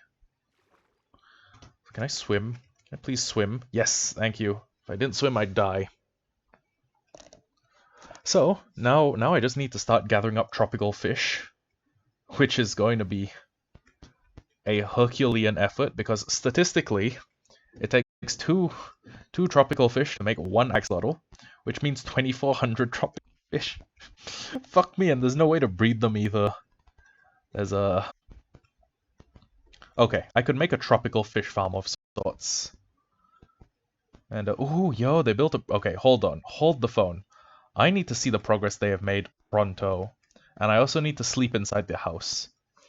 That's right, I'm gonna run inside the house and I'm gonna take a nap. Absolutely unhinged behavior. The light blue one can be cream. Good idea. Hey yo, where's your bed? Let me into your fucking house. I need to sleep in your bed.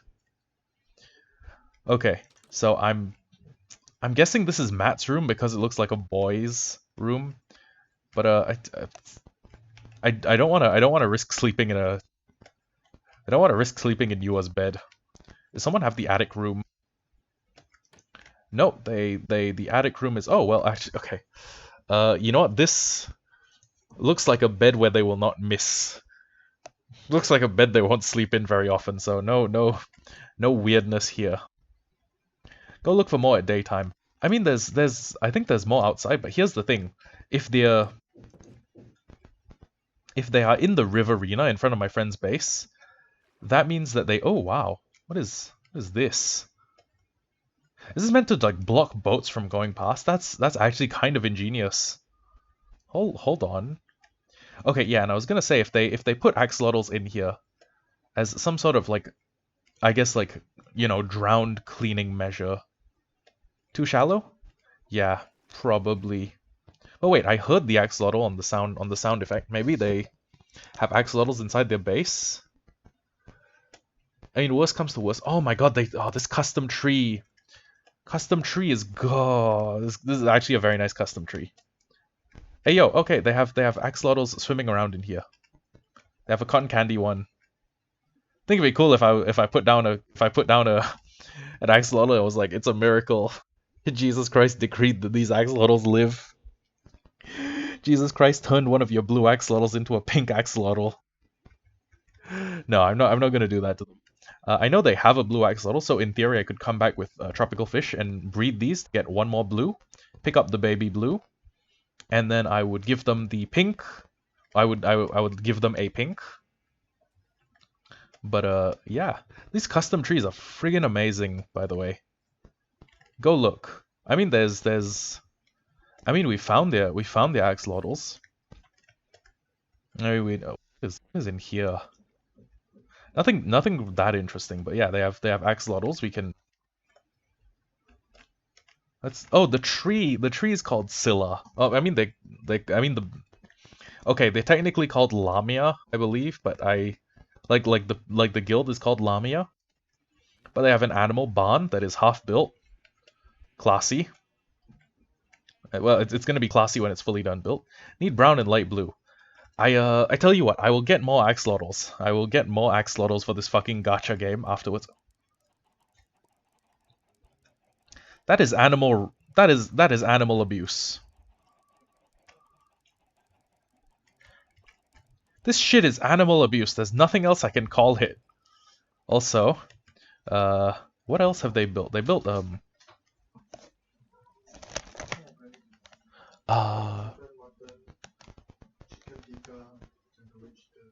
tandoori chicken sounds great. Thank you. Yeah, there's sorry, I forgot what I was talking about. Oh right, this is the wait, it no longer you kill axolotls because they color. Well, no, I killed the axolotls because they're not because they're not the color I want. There's a distinct difference. I am. Oh, what are they building here? Oh my god, this looks like a school building. Holy shit. Are they gonna start a school? That's abuse. Yeah, it kind of is. But counterpoint though, I do not care. I am simply built different. I am simply, Your Honor. I was simply doing it for the vine. Okay, you know what? Let me just think about places they're gonna see the special care packages. So UI and Matt both get 54 sponges. I could put one on each side of the bridge. Oh wait, they even built a pathway. Okay, hold on. Special care package for UI. Change the subject. Exactly. Special care package for Matt. Okay, I could take my boat, but I'm probably gonna come back here anyways. So they have actually done amazing for themselves with the custom houses and shit. This is actually kind of a goated build. They also built a pavilion. I'm gonna snoop around in their chests. I'm also gonna arrange the stuff in the chest so it looks like loss. Damn it, I don't have one more item. Okay, well, what is this? Watchtower. Ooh. Wait, they made it 2 words instead of 1 word. That kind of implies that like go watch the tower. Like watch Tower the TV series. Anyways, what is the Watchtower watching? So there's a handy rest area. Rest and respite area. I would do a little more with these stairs, but ooh, wow. Dangerous cave. And I see the watchtower, holy shit. So I'm guessing they live separately, or they live...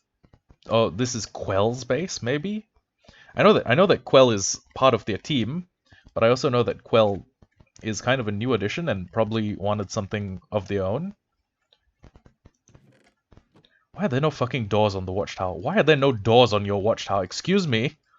I can check the cave. I can check the cave later. It's Why do you not put doors on the watchtower? Isn't the whole fucking point to watch out for things? But what can you watch out for if you can't fucking... Okay, you know what? I shouldn't get irrationally angry. Whatever. It's whatever. It's a happening.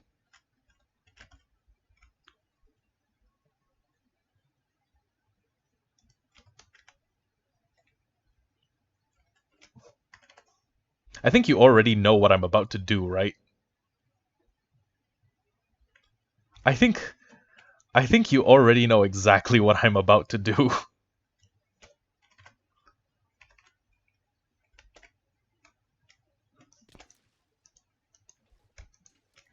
That was a catastrophic failure. Let's go look at the cave. Alternatively, I could look for redemption and do it again. Fuck it. One more chance at redemption. Maybe if they had like a middle tower floor, I could jump from it, but no. Let's go from the top. We have the health to tank it. We even have hashtag techno never dies, but I don't wanna pop this totem. Again? Well, fuck it, I guess I suck at MLG water buckets. That's that's going on the record. So, there is a big cave, and if it has any axolotls in it, I'm interested. But I'm just gonna do a surface glance because listen, it's somewhere they live, right? So they probably already cleaned it out. Like all of the mineral resources in this area. Yeah, look at this. Look at this. This is a human mining pattern. Like, well, these are signs of human activity. They have already probably been cleared out in completeness. They've already probably been completely cleaned out. And there do not seem to be that many lush caves.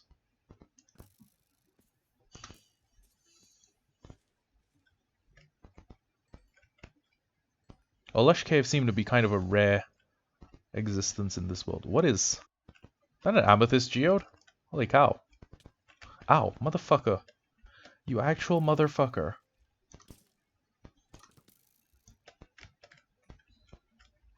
At least I'm better at shooting than I am at like water bucket clutching. So that over there, I'm wondering what it is. Okay, you know what? Which axolotl am I okay losing? Okay, you know what? Uh-oh. Yeah, you just stay in that water stream, okay? Don't move. I just need to check that that is not, in fact, the deep dark biome. What is that? What is that? What even is that?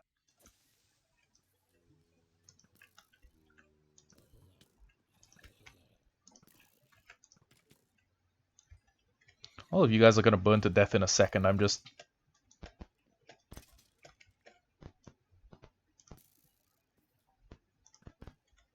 There we go. Okay, what is this? What is that? Is that... Oh! Oh, it's amethyst geode. Okay. You know what? Fuck it. It's not worth it. I'm not going to fight through the fucking French Foreign Legion to take a swing at one animal. Or to mine a little bit of one geode.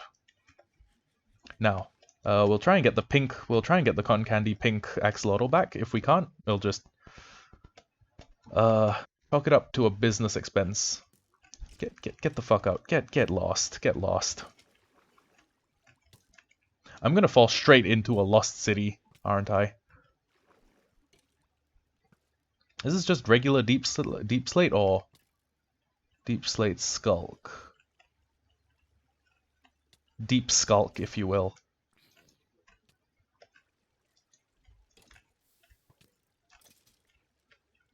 Is the axolotl down here?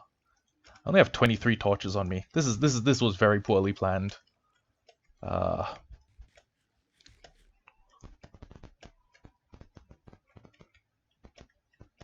Is this in fact... Okay, this lava pool, I'm not kidding. This lava pool might actually connect to the ancient city. Or I know for a fact there's an ancient city within 300 blocks of spawn. Allegedly. According to Skep. And I trust Skep's info on this.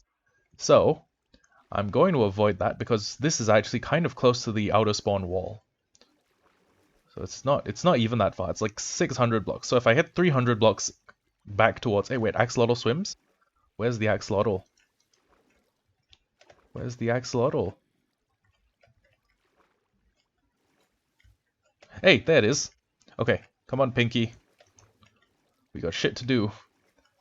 This cave is no place for a man to die. Well, I mean, it's a place for other people to die, not me.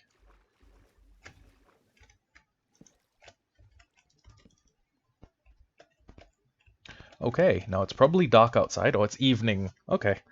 Did I remember to leave them their gifts, right? I look like a porcupine. Okay, we remember to leave them their gifts. We are heading back to their base, and I think I'll just take I'll take the boat home. I'll boat back home, And then we can probably end the stream there. Oh my god, the house looks so much... Their base looks so much better at nighttime than ours does. Even though our base could probably fit their whole base inside it, like inside the basement, it's still great. I could fit like a couple of axolotls in a tiny pond like that, you know? It could be cool. I hope they see that stuff.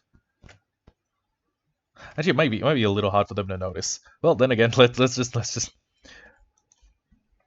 we'll hope they're observant enough. Also, what is the point of that? What is the point? What is the point? Is the point to sink boats?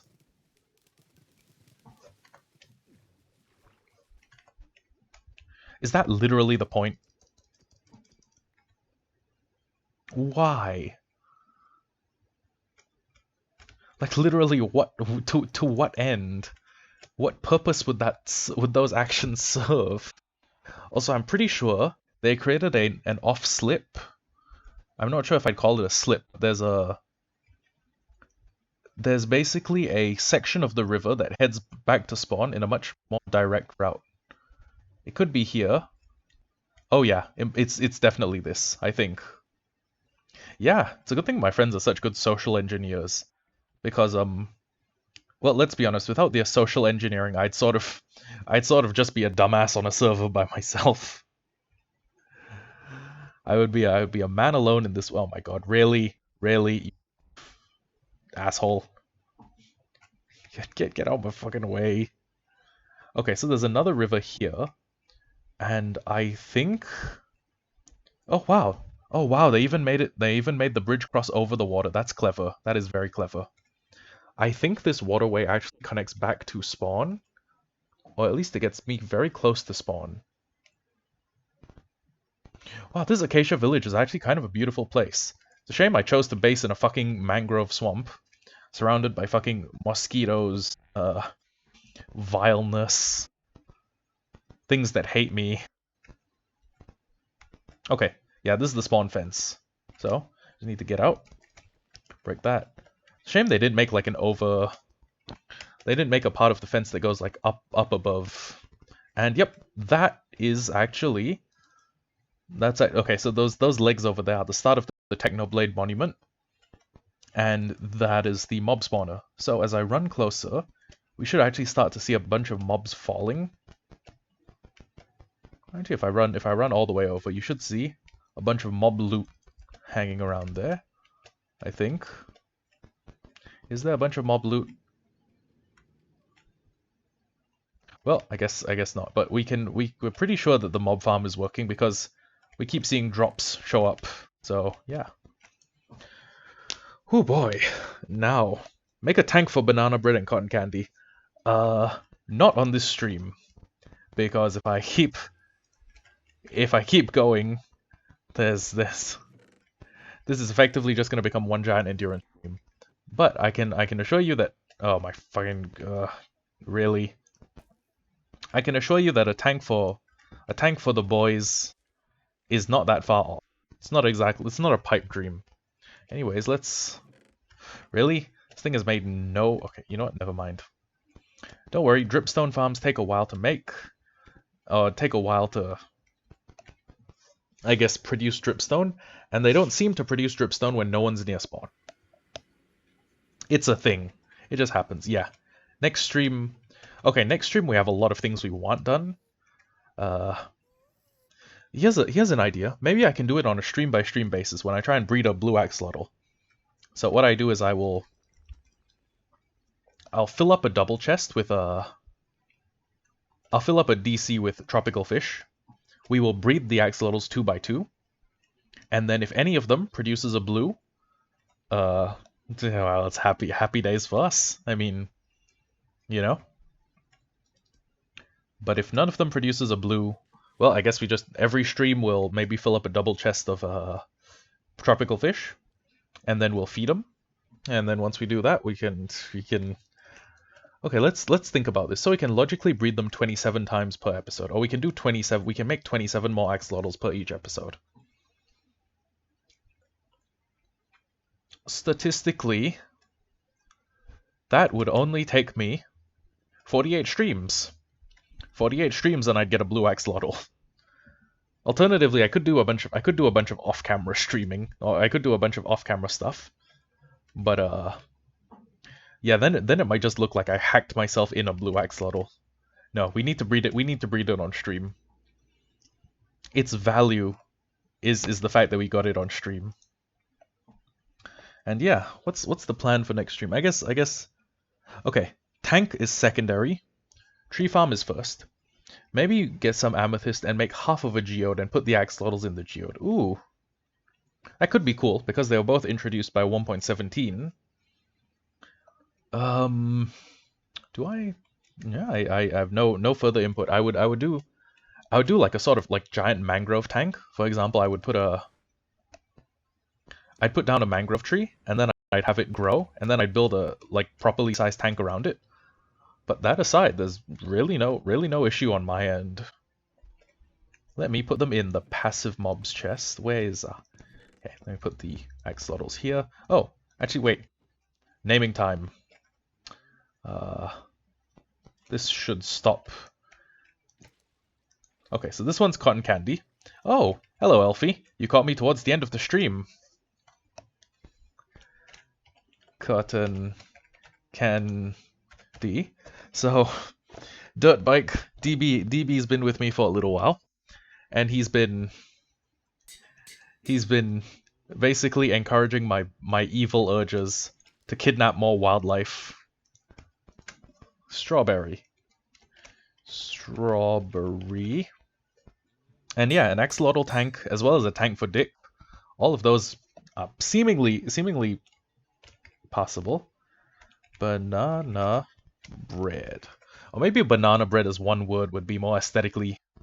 You know, we have okay, here's the thing. We've got strawberry, we've got cotton candy. There's one word and there's two word. I could try banana bread, one word. I don't think it's got the same aesthetic as banana bread. If that makes any fucking sense. Anyways. So, Elfie, how do you like the new base? I've been a very busy boy. You like the base? You like the base, Elfie? It's the fucking back rooms.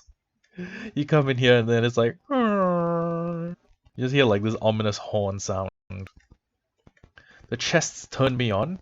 Do they? Okay. Do you really like these organized chests that well? Well, if they turn you on, I know something that's about to make you bust. So, this is the basement, right? You see how this is all below sea level? This is all, actually, yeah, 10 blocks below sea level. What I'm going to do is, first off, I'm going to create a mezzanine level. So it's gonna, instead of just basement 1, there's gonna be like basement A and basement B. It's going to be arranged like a staircase. Or it's effectively gonna be arranged like an inverse pyramid. Okay? And then we're gonna have one layer storage system on the top, and then a second layer storage system. Like the what was that, a slime? No, sorry, just a random block. So we're gonna have like a steppered storage system, but first off we need a wood farm. I need to make a wood farm for this. So a steppered, yes, okay. We're gonna have to put a lot of composters on the top, and to avoid items that an allay might potentially pick up, and if we use allays in the sorting system to like sort weapons and shit, we might kinda want to use a huge amount of hoppers instead of a fucking comically long water system that sends a bunch of, water, a bunch of items zipping back and forth. But yeah, we have a shitload of plans, and yeah, this stream is, the stream's pretty much this stream was pretty much me just clearing out the rest of this. Now, all I need to do, maybe if you get famous, I'll be the one that named the axolotls and that will be on your merch. I doubt I'll ever get that famous, but who knows, right? Like, anything can happen in this world. But yeah, I also don't have that much time to stream because I'm gonna be in the army soon, whole thing. It's a whole quest line with Singapore.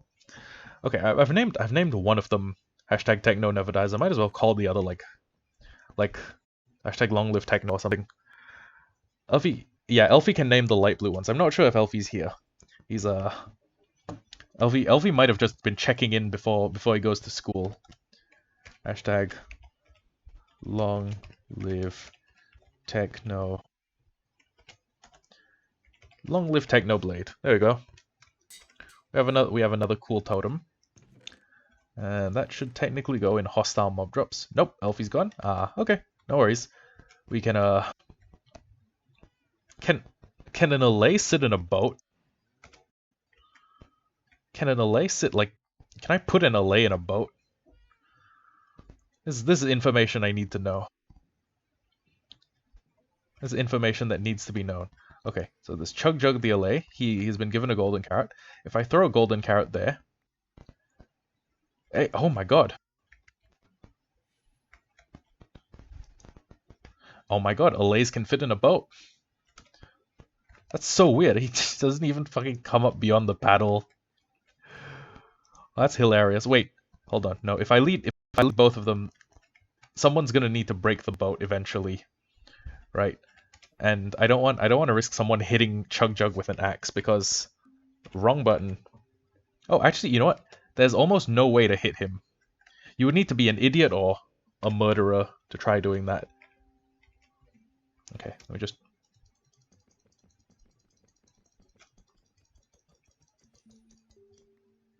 Okay, Chug Jug, you need to...